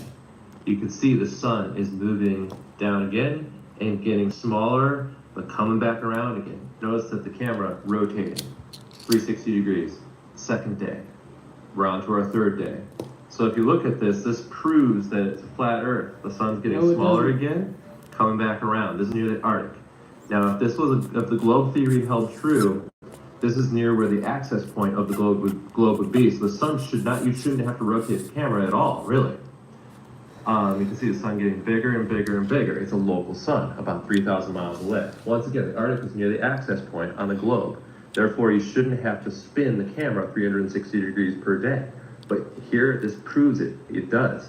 Not only take note of the fact that the size of the sun gets bigger as it's coming towards noon, and then look, it's going to get smaller. Guys, wake up and share. All right, here's an eye-opener video. Okay, This is so a let me explain 5-day that. time Let me, lapse up in the let me Arctic. Hang on. explain what he, yeah, The Arctic. let me, Okay. All right, go. so first of all, the sun did not change size. Again, that footage is not using a solar filter. And this is what the main point is so important, because the light is overexposing the footage, which means that there's a halo around the sun, the corona, and that's obscuring the actual objective silhouette of the size of the sun. So that footage is not using a solar filter, and that's not his footage. I'm sure the person that took the footage will fully understand this. They're not using a solar filter. If you use the solar filter, you'll see that sun is not actually changing size. It appears to be changing size because the light is simply obscuring the actual size of the sun. And second of all, that footage alone right there proves that the Earth is not flat. That's not what the sun would do if it was circling over a flat Earth. So again, that camera was swiveling on a singular axis the entire time. It was using probably an equatorial mount. An equatorial mount tracks the position of any singular object in the sky. You can track any single star, you can track the moon, you can track the sun, and the way it tracks is it sets the coordinates to a single axis, and it aligns itself with the axis of the Earth, the tilt of the Earth. And so what that does is you can track the sun all day long, and if you're not in the Arctic, what that does is you observe the sun as it comes up from beneath the horizon. It tracks directly overhead in a single line over the sky, and then it goes down and it sets beneath the horizon, and then the telescope will continue on a single axis. That means it goes from east to west, and it still tracks the sun as it goes down underneath the Earth. And then if you do it for 48 hours and 24 hours, it'll come up the other side, and it'll do it all over again, and it will track the position of the sun using a single rotational axis. And the way it does that is it's well known in photography and astronomy. Using a telescope, you have to use an equatorial mount. But so in that video footage, the sun, the camera was turning the entire time. It would not have to turn if the Earth was flat. Now, I'm not really thinking about what it would be like from the pole. See, this gets all convoluted why I record videos to explain things, but so yeah, that's not what it would be doing on a flat Earth. It wouldn't be going off into the distance and then coming back and then going off. On a flat Earth, it would circle overhead, and then it would circle far out and around, and then it would go off again directly straight in front of you, way off in the distance, and it would vanish, get smaller and smaller, vanish off into the distance. But the point about that is you could use a telescope and you could simply zoom into the sun, and it would be daylight 24 hours a day. The light from the sun would not just vanish on one half of the Earth. That's not how light works. True Theory explained this fully in his videos. Numerous flat Earth debunking videos explain this. On a flat Earth, there's like a wall that prevents the sunlight from hitting the other half of the Earth where it's night, and where so it's day on one half of the Earth, but the light just somehow stops. Yes, it's called the delineator, and I've seen it with my own eyes in 2002. In 2002, I was flying from Perth, Australia, easterly to Melbourne, back to Melbourne, and it was 4 p.m. in the afternoon. Everything 180 degrees in front of us was pitch black, dark, and everything 180 degrees behind us was light time. We were in the middle of the delineator, and everyone was gasping in the aeroplane. They couldn't believe what they were witnessing. Half the day was black, and half the day was bright as can be. And not only that, there was a rainbow for 180 degrees on the bottom of the lit up side. Behind us, on the lit up side, there was a perfect rainbow, flat, on the flat Earth. If the Earth were a globe, you couldn't have a 180 degree rainbow sitting there on the Earth. That was a remarkable day. I witnessed that with my own eyes. I saw the delineator, yes.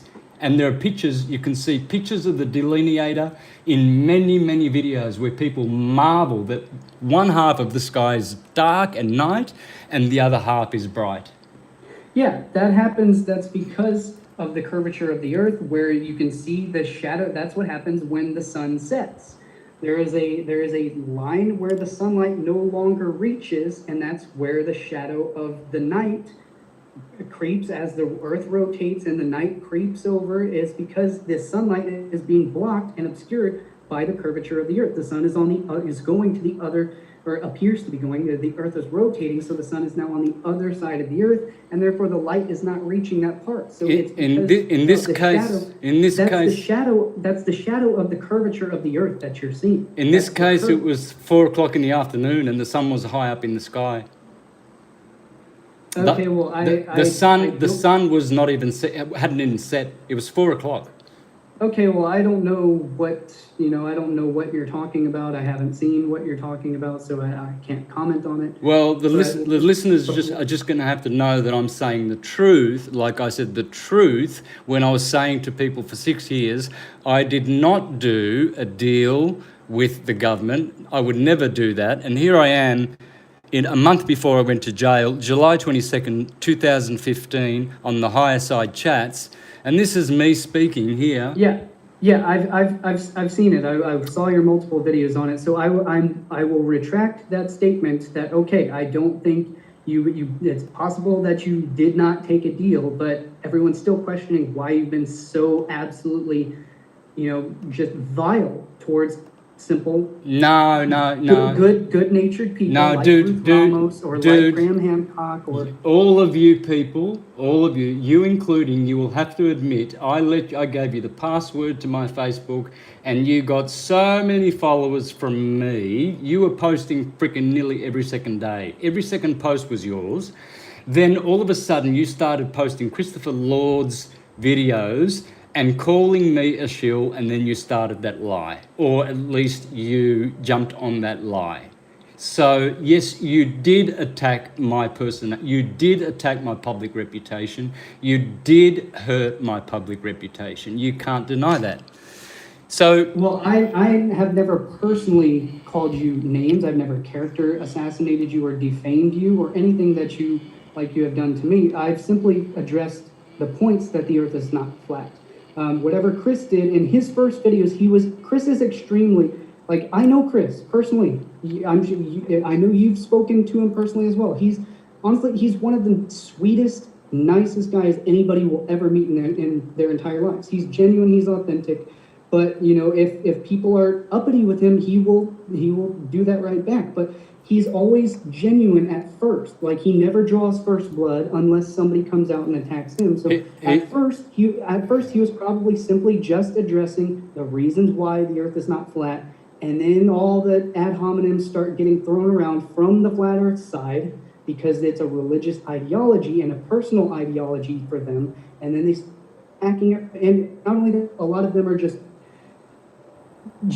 not nice, not kind human beings. They get very nasty and very vicious, and it starts off that a lot of it is legitimate government disinfo troll sock puppet accounts for that, for things like QAnon, for things like all of these psyops that come along the way. And there's tons of sock puppet accounts that divide and conquer us, so they're the ones putting out ad hominem attacks and all that stuff.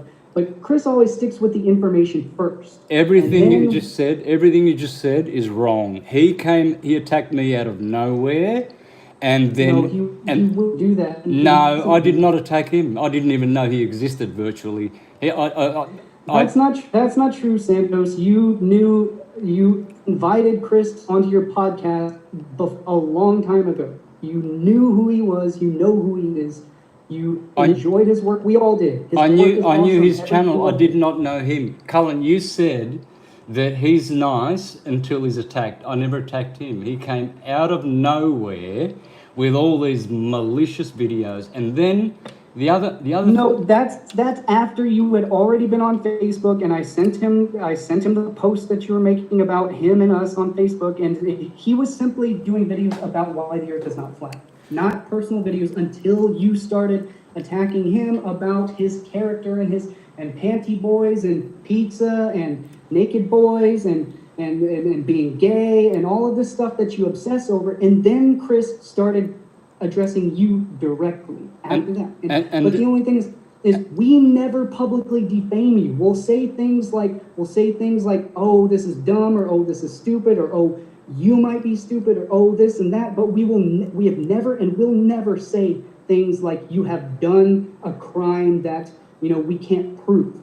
And again, that's where I would say, like, it was speculation that none of us knew what happened to you in jail. What, did you get bribed, or what happened? Because that kind of stuff is not out of the ordinary, and it's not an irrational thing to consider, because that happens. People take deals from the government in order to push disinformation campaigns, and to divide and conquer, the truth movement. It has happened countless times. It's been on the cover of Time magazine called the useful idiot, where they pay off, people to do all sorts of, it's happened before. So it's not out of reasoning to make those sort of speculative assumptions, or to simply ask the question.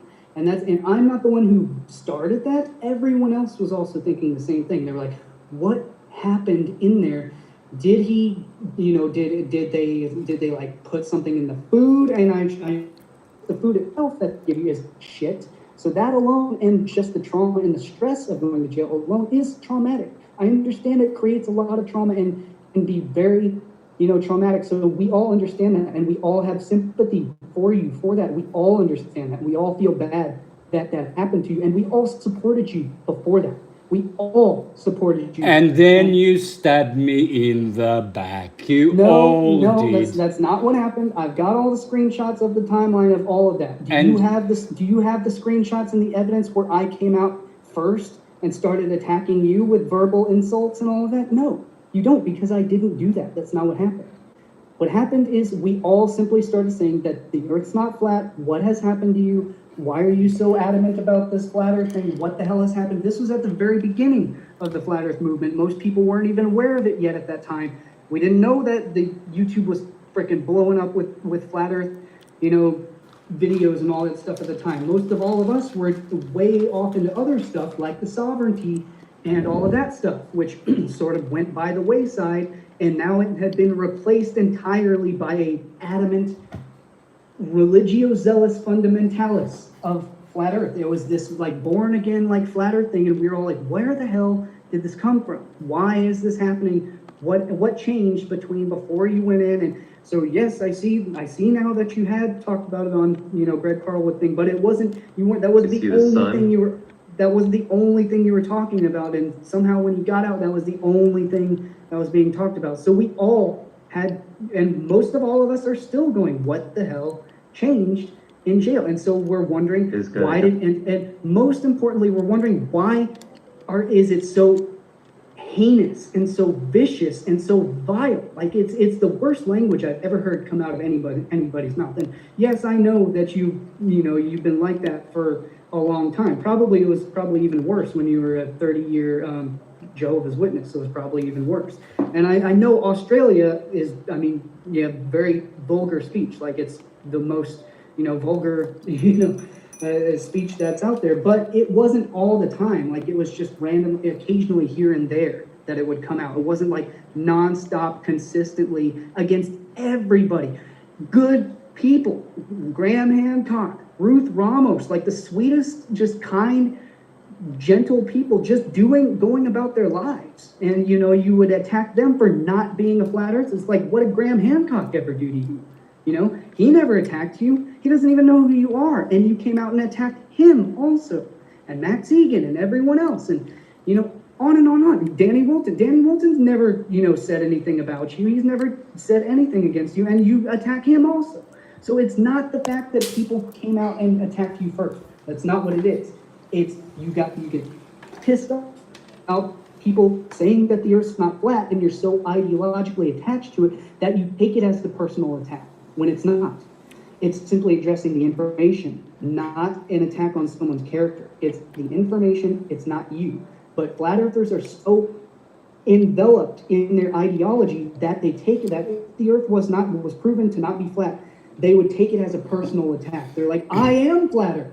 Flat Earth is me. It's a sense of ideology. It's a religious dogma. It's a religion, and it is propped up mostly by religious dogma. The Vedas, the biblical Old Hebrew, Old Testament, this is all religious ideology. It's not of the objective science that we observe in nature. I want the facts. I don't want the religious texts.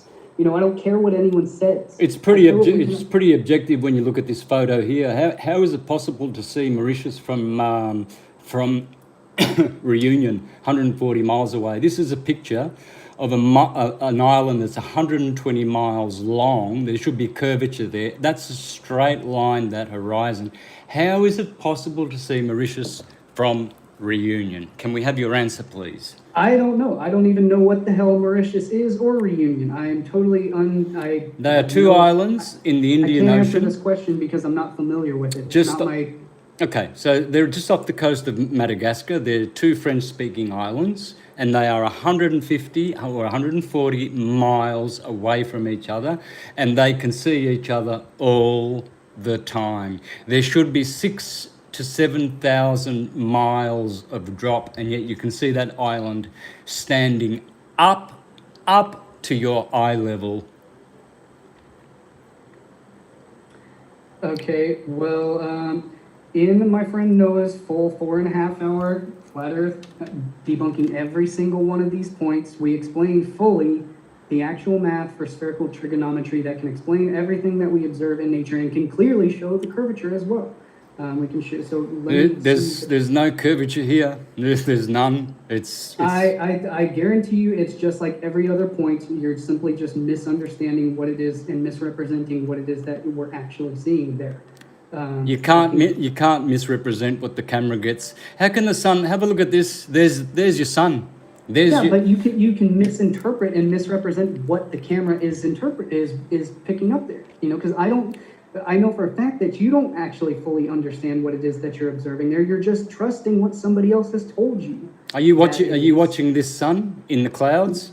No, not right now. I'm trying to look up the timestamp for where we actually address these points Well, specifically. well, I hope my audience can see it because there is the sun sitting just on top of the clouds. Okay, so you're saying that's the sun sitting on top of the clouds. Yeah, see, that's another effect that's not filmed with a solar filter.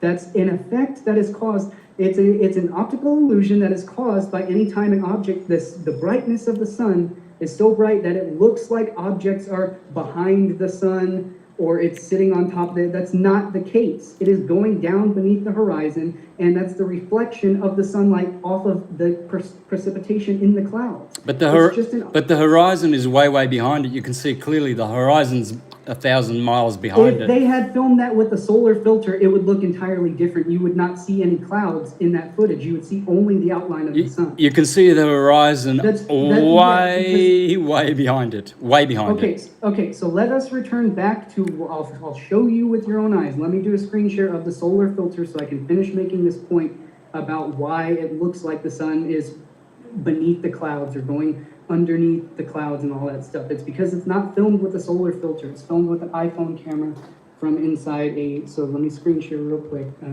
Share sound, share screen. So let me finish making this one point. I'll try not to take too much time on it because there's numerous other points that we can. Because the light flare is obscuring the actual. What happened? All of that that lens flare, all of that overexposure, and it reveals just the actual silhouette. So this is the footage of if you're using a solar filter on a telescope. This is viewing the sun through a telescope with a solar filter. This telescope is a Coronado. This is Wolfie's footage on his channel, Wolfie 60.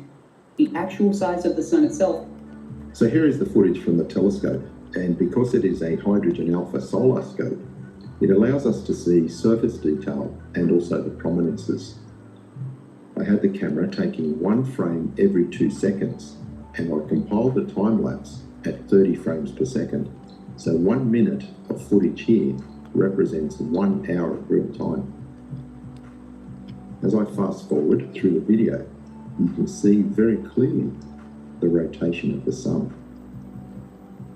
Looking at this feature here, and a few spots up in this part of the sun, as I move back and forth, you can see the spherical nature of the sun and the fact that it is rotating. Yep, the sun rotates. Yeah, I know. That's not the main point that I wanted to show. What we are seeing. And that allows us to see the angle of the Earth at south 34 degrees latitude in Sydney as it would appear from the North Pole. When the sun sets, we can see the orientation of the Earth. So this is time-lapse we're seeing right here in the frame. This is time-lapse footage of the sun filmed through a telescope using a Coronado solar filter and a solar telescope. It's meant to film and photograph the sun. And this right here, this is the moment where the sun goes beneath the horizon. It's using an equatorial mount. So this would be north. This is the north. This is the top of the sun up here. This is the horizon, this angle right here, because the telescope is angled at the same axis as the Earth's rotation. So this is the sun actually setting beneath the horizon right there. So we can see clearly using a solar filter that the sun does not vanish off in the distance and it gets smaller and smaller, nor does it stay above the horizon 24 hours a day. It clearly, observably, objectively, you can look up any sunset time-lapse GIF on the internet. Don't cherry pick, look up the ones that disagree with that will clearly show that the sun stays the same size all day long as it sets beneath the horizon. And then you can prove that it went beyond the horizon because you can take a drone, you can raise it up, which he also did this in the same video. He filmed it from a drone and watch the sun as it sets beneath the horizon. And then you can raise the altitude of the drone to way up high, and voila, it reveals the sun again. And then you can watch it as it sets beneath the horizon even further, because the higher you are up, the more you can see over the horizon. So you can watch the sunset multiple times.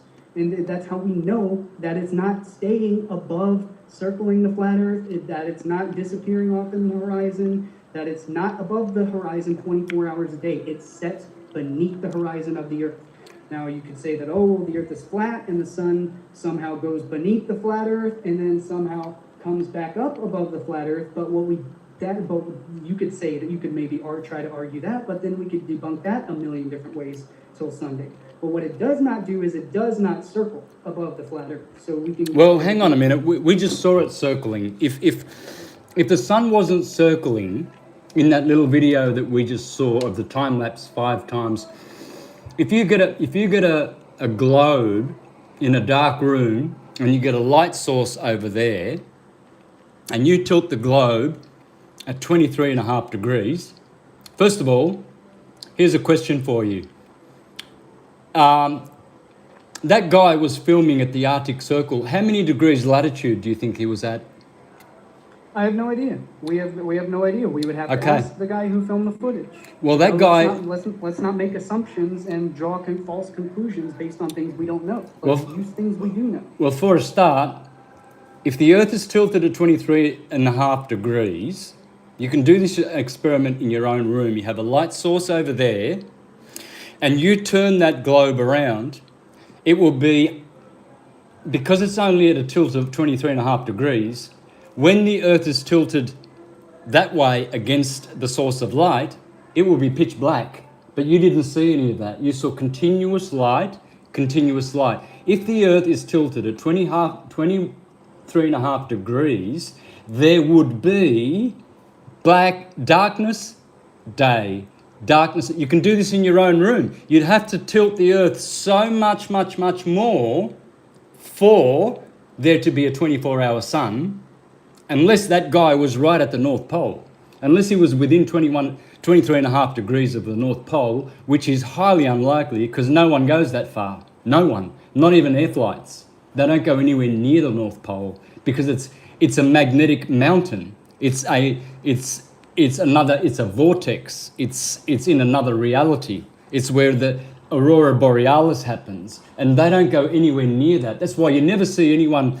That's not true. When I was a little boy, there were hundreds of explorers that went to the North Pole and stuck their flag in there. Why don't we just get a drone now? Why don't we tomorrow get some rich guy who's got $100,000, he's got a big drone, get him to fly his drone over the North Pole where all those flags are, and let's see the North Pole rotate. Let's see the globies do that, because they always want us to show the edge. Why don't you show us the edge? Why don't you show us the edge? Why don't we go to the South Pole and the North Pole and watch the globe turn? Because there's none of that. It's never happened in history.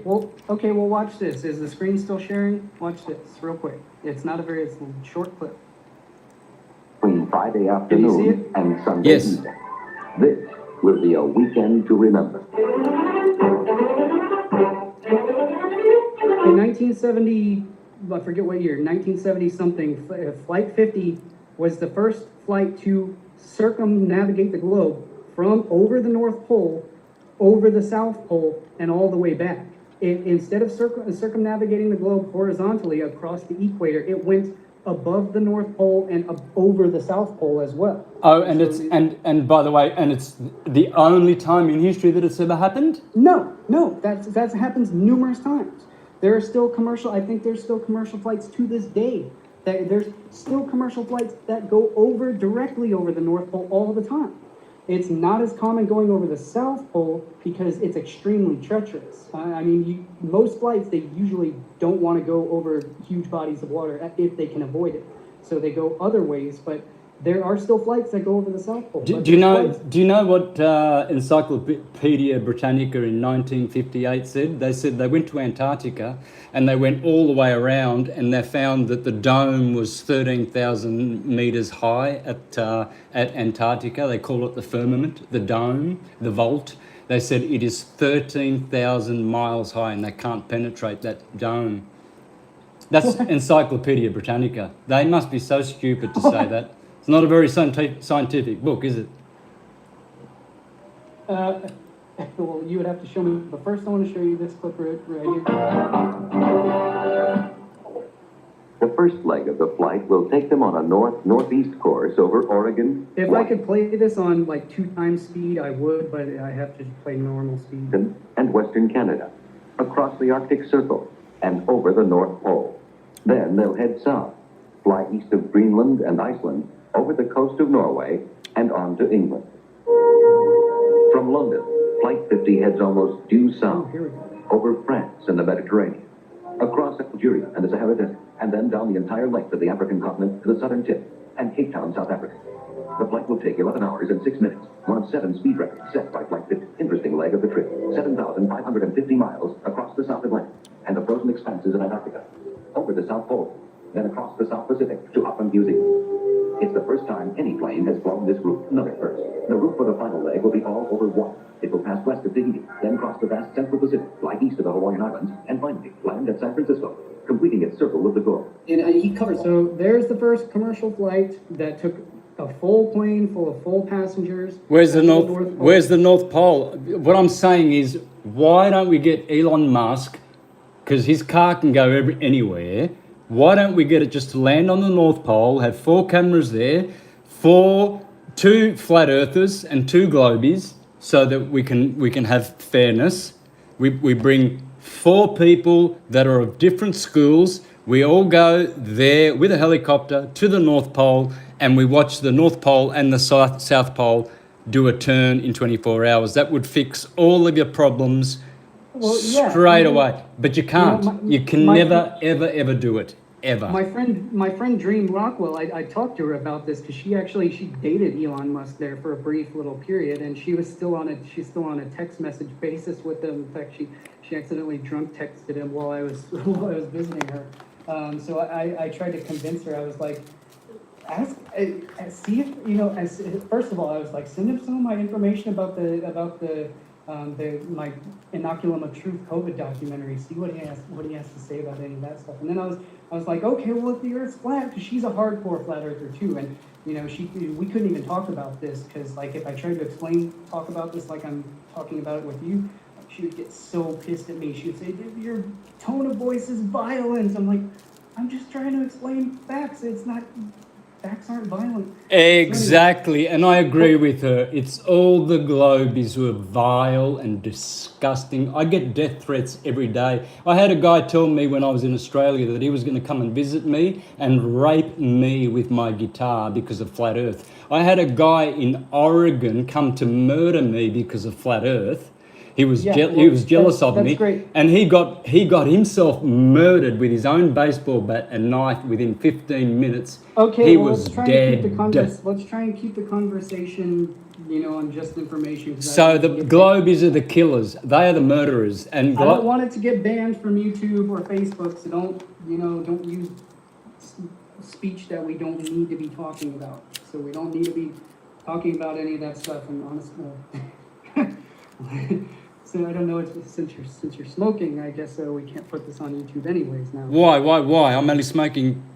Because you're not allowed to smoke or drink on YouTube. It's a bad example for children. I mean, you're not allowed to do that. It's basic YouTube rules. Everybody knows this. It'll get the video banned or demonetized or probably even maybe even stricken down for community guidelines violations. Fuck. This is just basic stuff we can't do, unfortunately. But yeah, so anyways, back to the information. So I mean, there's commercial flight. I mean, so we wouldn't need to do that. We could just simply have what they're already doing, which is there's Elon Musk and what's his face, the Virgin Mobile guy. They're already doing commercial space flights where people can pay money for a ticket to fly a rocket into space, view the Earth from space. So now so if flat earthers want to, they can pool all their money together. They can buy themselves a ticket on a rocket to view the Earth from space. So we're now in the era where we no longer have to be like, oh, we can't ever see the Earth from space. There's no photos of the Earth from space. That's bullshit. It's always been bullshit. It's a myth. It's totally easily debunked. Anybody now, if you've got enough money, can fly into space and view the Earth for yourself. Then we could get into all the excuses like, oh, well, the windows on the rocket, they're just curved windows.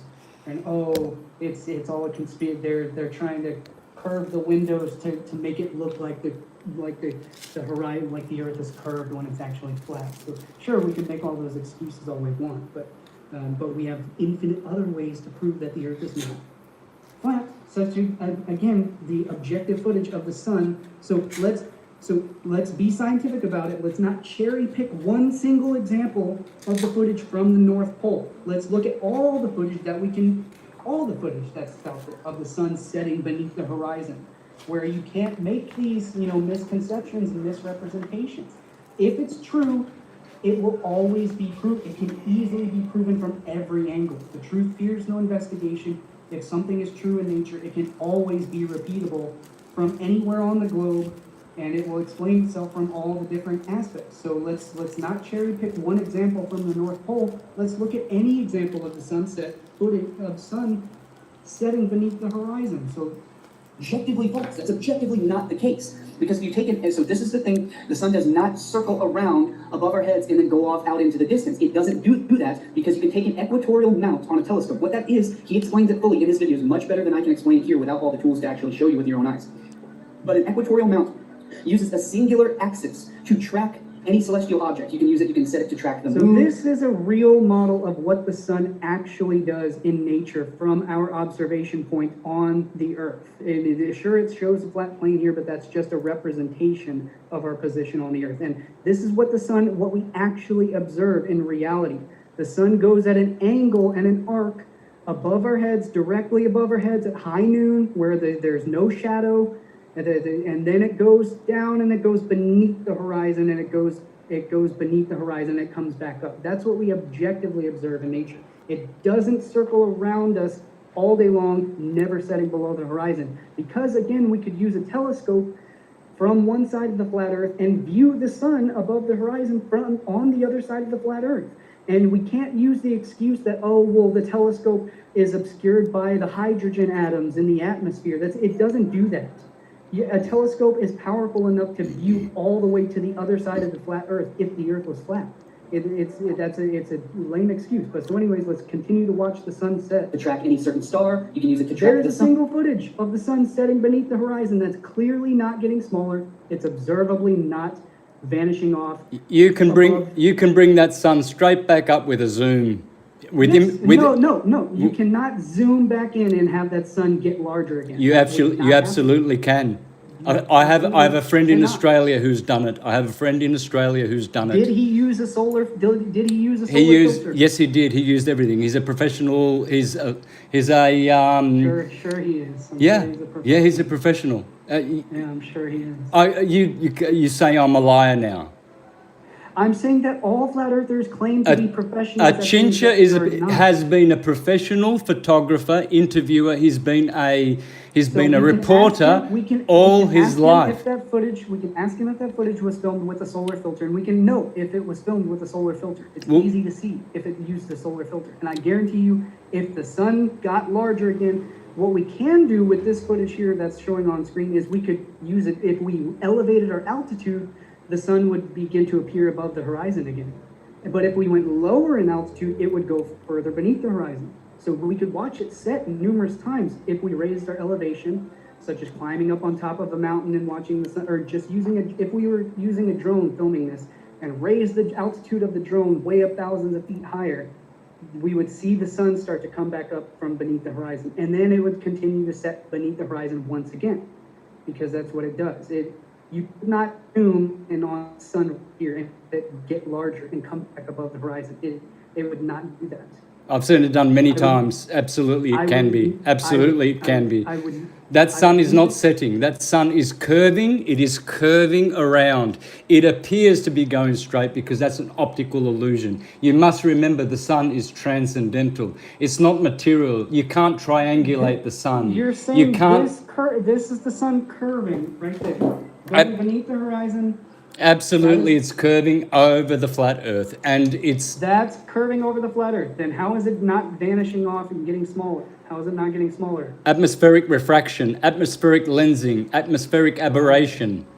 Okay. Well, my friend Noah, we fully explain all of the atmospheric lensing as well further on, way later in this film. It's 4.5 hours long, addressing each and every point, fully explaining it. We're not making fun of anybody.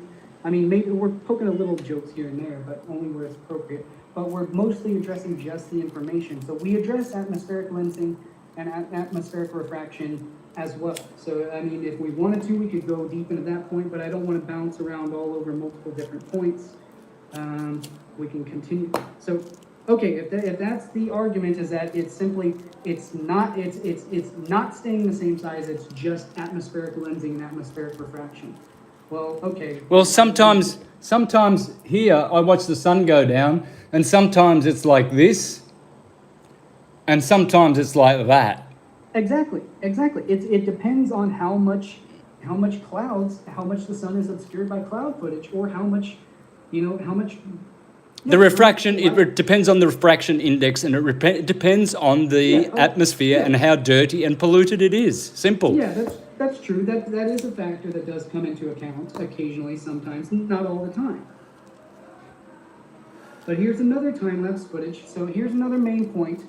So if you use a time-lapse footage of the sun, so here's footage of what on the flat Earth we could consider is the celestial sphere and the sun both fixed together.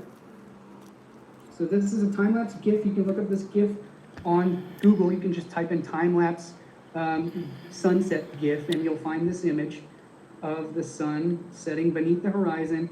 And you can see also the celestial sphere, how they're both fixed. The sun is fixed to the celestial sphere. Exactly. Yeah.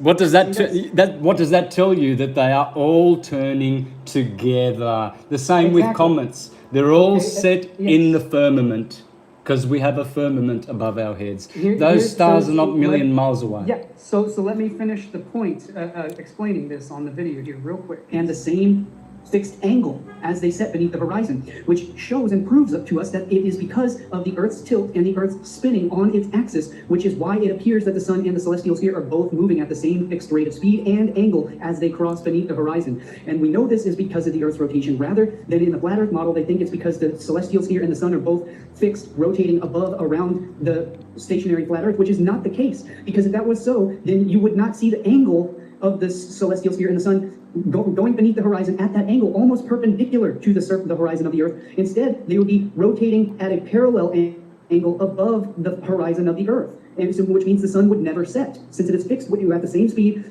as the celestial sphere, as we notice and observe with our eyes in reality. No. So again, this angle of the celestial sphere, so you have it. If the sun was fixed to the celestial sphere, it would going horizontally above the flat Earth. So the sun never sets above the flat Earth. It never goes beneath the horizon. So it would not be at a perpendicular angle to where we're standing on the Earth, the horizon. It would not be perpendicular and going beneath the horizon, as we clearly observe in all the footage of the sun setting beneath the horizon.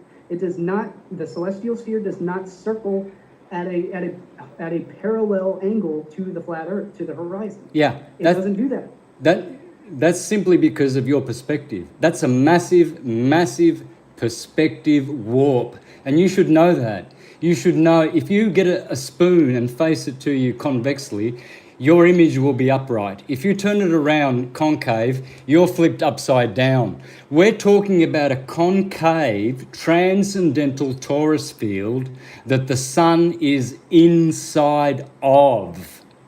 We're not talking about a mechanical clock here that is rigid, or that is something that is tangible. The sun is not tangible, just like a rainbow. You'll see a rainbow, the guy next door can't see it, but it's because it's not tangible. The sun is just a condensed rainbow, and as it turns and it curves, that's where the vanishing point is. You cannot see past that vanishing point. It's just curving below because it's so far away, it seems to go down, but it does not. And all of the scriptures concur this. If you're not a scripture guy, that's great. Let's leave that for posterity, because I am. And I know that what is being taught today is pseudoscience, Copernican, New Age bullshit. I'm going with the ancients. I go with all the ancients. They were smart. They built Tartaria. The Jesuits destroyed it, and they created globalism because they knew contrary to what you said before, they knew that there were going to be many voyages across the sea, and they knew that people were just going to work out that it's flat, so they had to start deluding the people. That's why it took them 200 years of opium wars with China to destroy and infiltrate their universities and destroy their square flat earth model. So you're saying the Earth is square now? Well, they had a square version. Yes, there is a squareness. There are four corners within the roundness of the earth. There is a fourness to it. There are four pillars according to all the scriptures, even the Quran. Okay, where are the pillars located? They are at the outer edges of the plane. That's why I'm thankful that you call it a planet and not. I'm glad before that you said you called it a planet and not a globe, because planet simply means plane. So every time you use the word planet, know this. Plane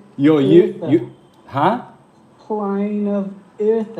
Yeah, planet of Earth, the plane of inertia, which is the only place in which a torus field in matter can happen on the plane of inertia. If you don't know that, you haven't been watching enough of Schallberger, Steinmetz, Ken Wheeler, and you don't know anything about magnetism. Because in a torus field, the only place where matter can happen is on the plane of inertia, which is the inertia Earth, planet of Earth.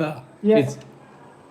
Every single object in nature, wholly spherical, is not flat as a plane. There is no object in nature that is a flat plane, except for like snowflakes. Everything else is a full spherical object, especially water, which is why one of the main flat earthers' main arguments is, oh, well, water never curves, and it's ridiculous. How could water form a ball? How could a ball form that's the main thing that everything in space does, is it forms a perfect sphere. Without gravitational influence, everything forms a sphere in nature. Everything is spherical, and we can have Ken Wheeler on here, and we can ask him himself about electromagnetism and whether the Earth is flat or not. Why don't we just ask him? Why don't we not reference him and instead just have him directly on and explain himself? Why don't we ask Steinmetz themselves? Why don't we read the writings of Tesla and see his journals about how the Earth was spherical, how he knew the Earth was a sphere and he measured it, and he was going to build his Tesla coils across the globe in his own drawings of spherical drawing. I mean, none of these people were flat earthers that you're referencing. No, that's incorrect. Marconi, the inventor of the radio, he said that the Earth was flat. I'm not talking about Marconi. I'm talking about Tesla. Tesla's journals. I've got it here in my documentary. I've looked up the exact time stamp. I'm not sure exactly where, but Marconi and Pierluigi Ghina have proven that the Earth is flat with their experiments. They've proven it. I've made a video on it. You can see my video with Pierluigi Ghina on my YouTube channel, folks, where he proves that the Earth is stationary in his laboratory. Have a look at this sun. Can you see this sun? How different is this to the sun you showed us before? Why is this sun different?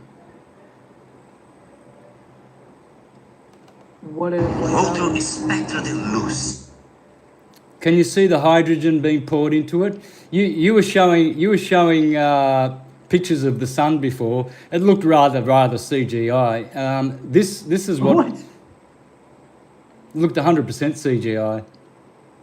Now, if anything, that one looks CGI. This is actually real footage, dude. Okay, where's it from?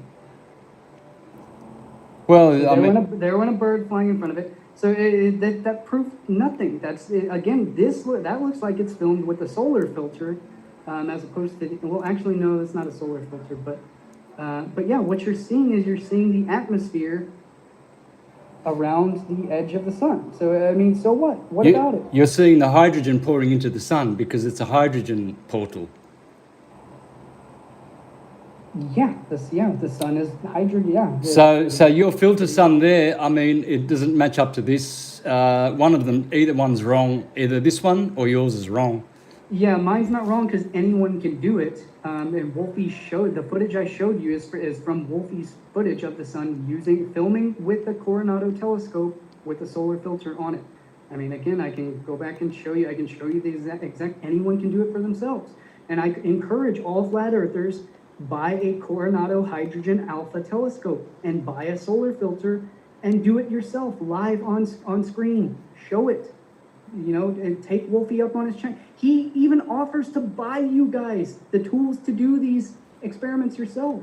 He's very well off. He's a commercial pilot. He buys all of these toys, all these technological tools. He buys tons of drones. He buys tons of telescopes.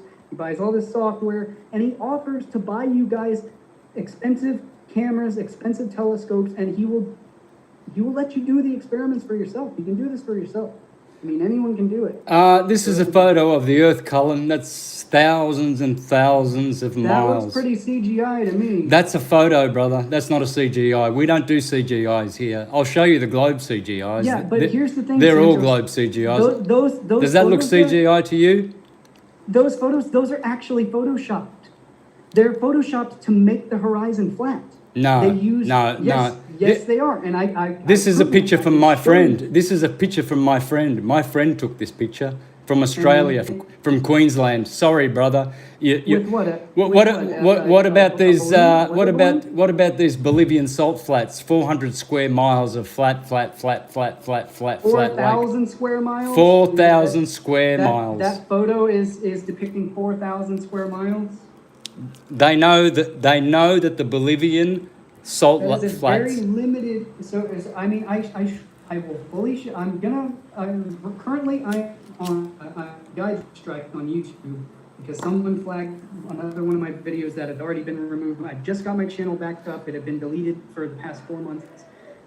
So I won't be able to upload it until maybe sometime next week. And then I'm going to upload this full 4.5 hour flat earth video that goes through every single one of the points. And that's the video that I'm referencing here on showing you the points on the screen. Can you see Can you see those clouds hundreds of miles away? Can you see the gap in between them? Can you see how far that lake goes? 4,000 square miles. This is a fact that this lake is 4,000 miles square and it's 100% flat. They call it the mirror of the earth.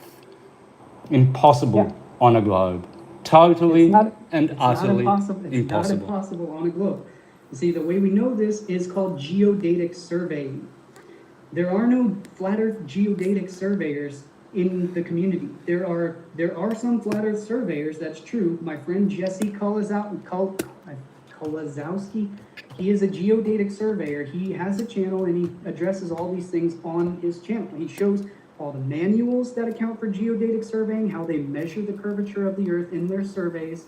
But there's two different types of surveyors. Not all surveyors, so there are flat plane surveyors and those are the ones that the flat earthers are because they aren't geodatic surveyors. They're not the ones that take into account the curvature of the earth in their surveying of the land. So we could survey those salt flats and show with objective measurements using a tool called a theodolite. A theodolite uses a plumb line, which is basically, it's the Earth's center of gravity.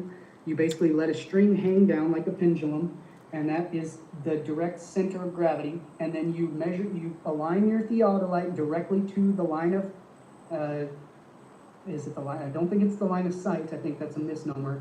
I'm not sure. It is over my head. It's way too complicated for me. I don't pretend to know about that stuff, but I refer directly to them. I refer directly to him, but they take into account and they show the measurements of the curvature of the earth. We can see this with our own eyes. I mean, I could show you the footage with our own eyes, the curvature of, but I was just about to get into.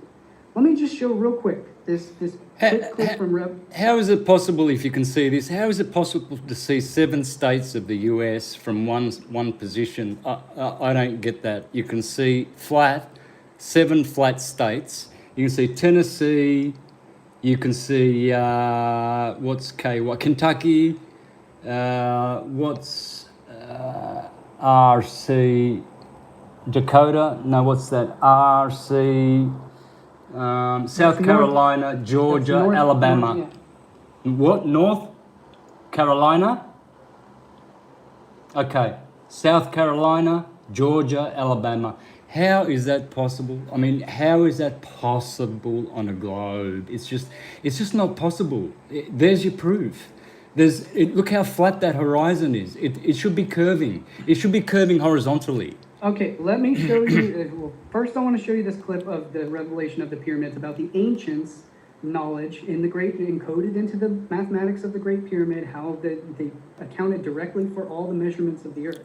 So let me share, this clip is not very long. It's less than a minute long, I believe. It's very short. Dude, I used to read Peter Lemessurier on the Great Pyramid and all of his ways of calculating that it was a symbol of the globe Earth. And Peter Lemessurier is totally delusional. He makes me laugh.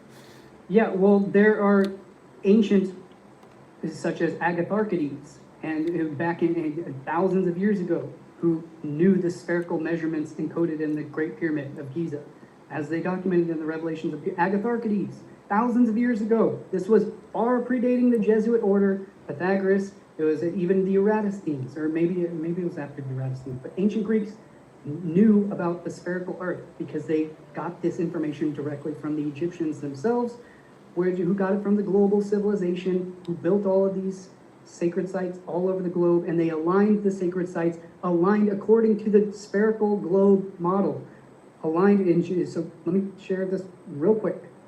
Screen share. No, they actually didn't, but... Well, let me show you, and we can see the information, and then we'll comment on it. And change the playback speed to a little bit slower.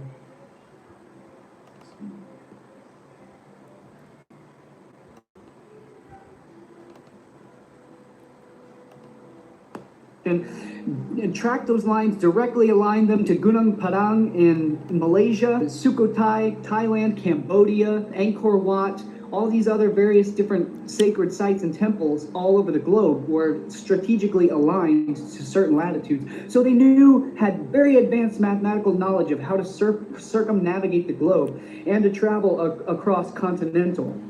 So there were a select few people who knew how to do that.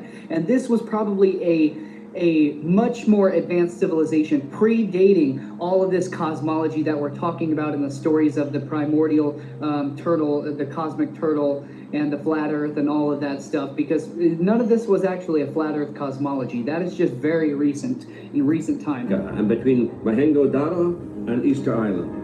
The distance between Easter Island and Giza is 10,000 times the golden number.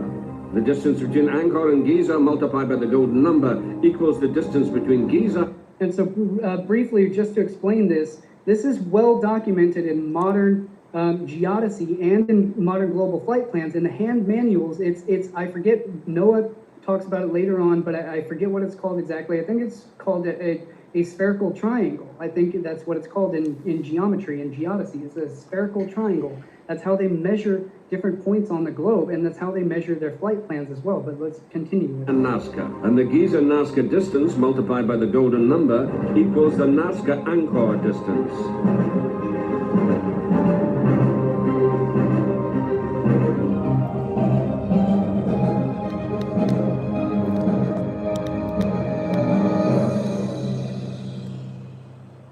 As surprising as this seems, it ties in with some earlier discoveries about the pyramids. In the 20th century, an astronomer and priest, Moreau, showed the meridian. So in the 20th century, so in the early 1900s, Moreau, astronomer priest, he's the one that, I don't know if he's the first one, but I doubt he's probably the first one. He probably got this from somewhere older. About the measurements of how the Great Pyramid is smack center of the landmass on the globe. It's the center of all the Earth's landmass. Using these measurements, passing through the Great Pyramid, divided the land of the Earth into two equal surfaces, making Giza the central point on the planet. 20 centuries before him, Agatharchides argued that the Great Pyramid was the geographic reflection of the Earth. And the length of the two sides of the Great Pyramid was... So there's your four corners of the Earth square. The square four corners of the Earth sphere is cubing the sphere, squaring the circle, the mathematical geometry of the globe of the Earth. So yeah, you could use that to argue, oh, well, there's the four points of the corners of the flat Earth, but it's actually derived from spherical geometry. So the average distance a point on the equator moves through space in 1 second. This is a given in physics, indicating the speed of the rotation of our planet on its axis. Every aspect of the great So I did, again, the math and the numbers and all that stuff, that does go way above my head, but for real experts out there, real high quality experts, like they can understand this more deeply than I can. So that, they just explained that the measurements of the Great Pyramid account and directly correspond to the speed at which the Earth rotates. So again, I mean, we could... They're actually measuring the speed of the ether. It's the speed of the ether. Yeah. Okay, so... The ether's moving, the Earth is still. It's stationary. That's been proved many times. 1 second. This is a given in physics, indicating the speed of the rotation of our planet on its axis. Every aspect of the Great Pyramid is stuffed with significant numbers that connect to the world. Okay, so I guess that's it. I go through the mythology of the Great Turtle, where they likened this is where the origins of the myth of the turtle that held up the flat Earth, where it comes from. It's because the turtle swimming through the ocean literally looks like the land mass floating in the middle of the Earth, in the middle of the cosmic sea. And I mean, but all of that is irrelevant. That has nothing to do with the actual objective measurements that we can observe with our own eyes about a fully functional model of the Earth. All that accounts for every single phenomenon that we know in nature, including which the flat Earth model, it doesn't have a single functional model. Like you have yet, the main thing you'll have to do is you have to show a fully functional model. I've done it. I've done it. Please, folks, look at this video here. You have not. I have done it absolutely. It does not fully. It does not explain. It does not explain circumpolar star motions. It does not explain. Yes, it does. Absolutely does. Precession. It does. Plain Earth is scientific, globe Earth is not. Please watch this on my Mr. Astrotheology.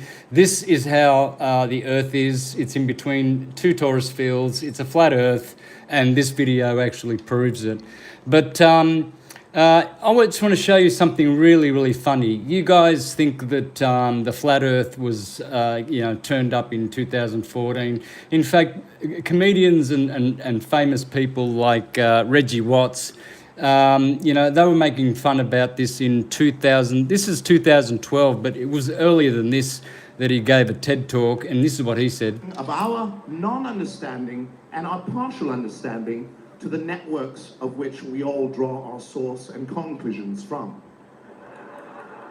So, as I say before the last piece, feel not as though it is a sphere we live on, rather an infinite plane which has the illusion of leading yourself back to a point of origin. So here is a guy. That proves it. That proves it. That's pure science right there. That is science. Yeah, so you guys think that we just turned up in 2014 with Eric Dubay. You did. The flat Earth has never, ever disappeared from the minds of men. In fact, it started with the Jesuits back in the 1500s with the flat Earth, the myth of the flat Earth. No. Everyone before that knew the Earth was a sphere. No. Look, hang on a minute. Since at least the ancient Greeks, the Eratosthenes, we knew the Earth was a sphere, and we had advanced geometric mathematics to prove that. And all the ancient sites. There was an amazing documentary. I can't remember the title of it. I think it was on Spark Channel. Folks, something like that. Have a look at this. Pope Paul III Farnese, founder of the Jesuit. There it is, Alessandro Farnese, Pope Paul III. And here's Copernicus. Pope Paul was a significant patron of artists, including Michelangelo, and it is to him that Nicholas Copernicus dedicated his heliocentric treatise. This is when the Copernican revolution began. It's all Jesuit. This proves that this Jesuit Pope who founded with Ignatius Loyola and the Borgia family, they funded Copernicus and just made the globe psyop. There it is right in Wikipedia. I mean, you don't have to do a lot of homework. It's right there. It's the globe is the Jesuit lie. Now, I'm going to leave. We're going to have to close off because we've done 2 hours. We can do another one another time, but I want you... Yeah, sure. We can do this anytime. And that's what I've been trying to do for the whole past 6 years is we can do this anytime. Like, it doesn't have to be this freaking battle, and especially not public defamation. Like, this is all I've ever wanted to do, is simply actually show and discuss. And the more people we have, like, in these sessions, the better it is, because the more points and discourse there is to go back and forth, and the more we can discuss this stuff, which is all I've ever wanted to do. Like, I'm not sitting out here trying to attack anybody like everyone thinks that I have or anyone else has been. I don't do that. I want the evidence. I want to talk about this stuff. I want to show the actual evidence. We can do this as many times as necessary. We should do it often, until this whole thing is squashed. Look, I know a lot of people who have done quite the opposite to what you've said, Cullen. It's not anyone that I know. Well, you ridiculed me for many years. You let that lie go on and on and on and on, and I just disproved it, proving that I was a flat earther. Early 2015, I can prove it, and there's other videos that I've done which I'm uncovering to prove it. Yes. I will concede that point. That yes, I made a misperception, and I'm not the only one. Everyone else also thought that you because all your old presentations include stuff that has nothing to do with flat Earth. All your old presentations do not fit in with the flat Earth model. Nothing about any of the old astrotheology presentations you did fit with the flat Earth model. Everyone else agrees with that, and so we all wondered what the hell happened to your personality. Yeah, that's why you started attacking us after all of that. Totally and utterly wrong. Everything I've done stands up to the flat Earth. In fact, I was using the correct Ptolemaic.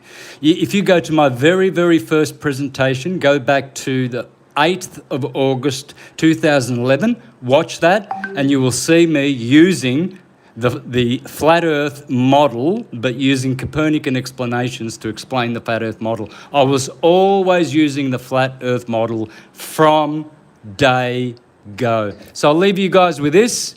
Mirror why I'm a flat earther. 37 must-see experiments. Please watch this on Flat Earth Archive, and you can make one more comment before we dismiss the show, Cullen. Yeah, I don't have anything else to say. Well, haven't you got a video for someone to do some more homework? Because I just gave someone some homework to do.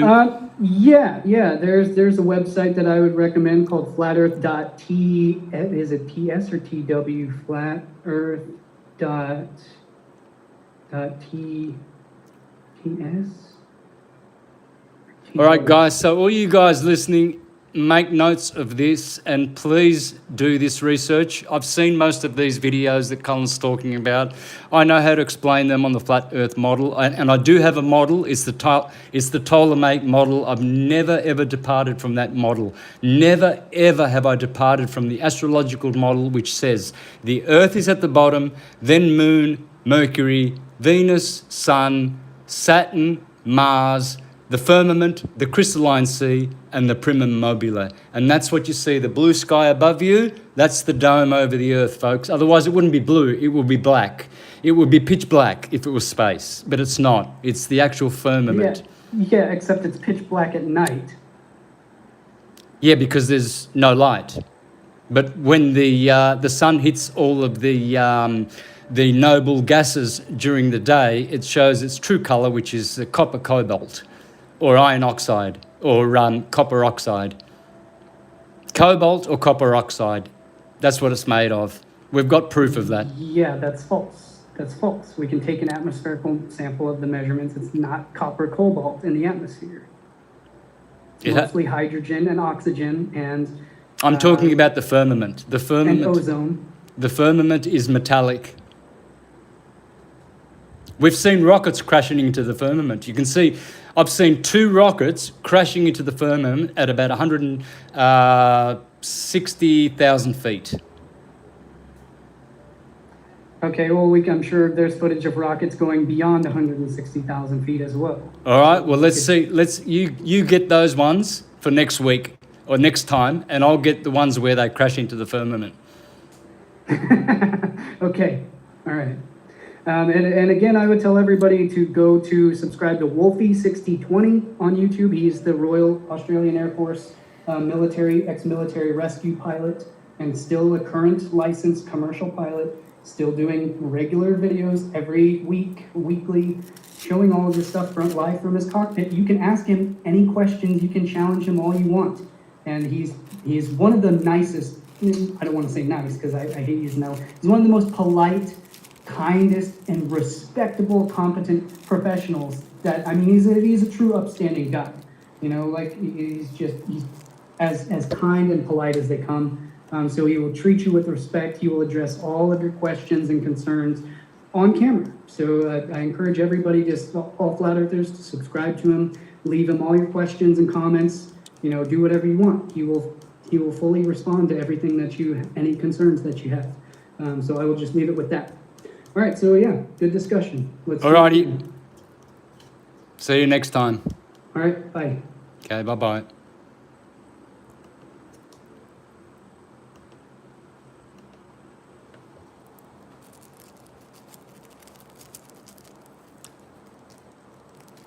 All right, folks, so that was it with Cullen. I promised I was going to be nice. I wasn't going to let the debacle happen as what happened with Craig, because Craig, you see, I had no idea what tactics Cullen was going to use, because he's been lying about me. Now he's admitted it, and that's good. That's humility.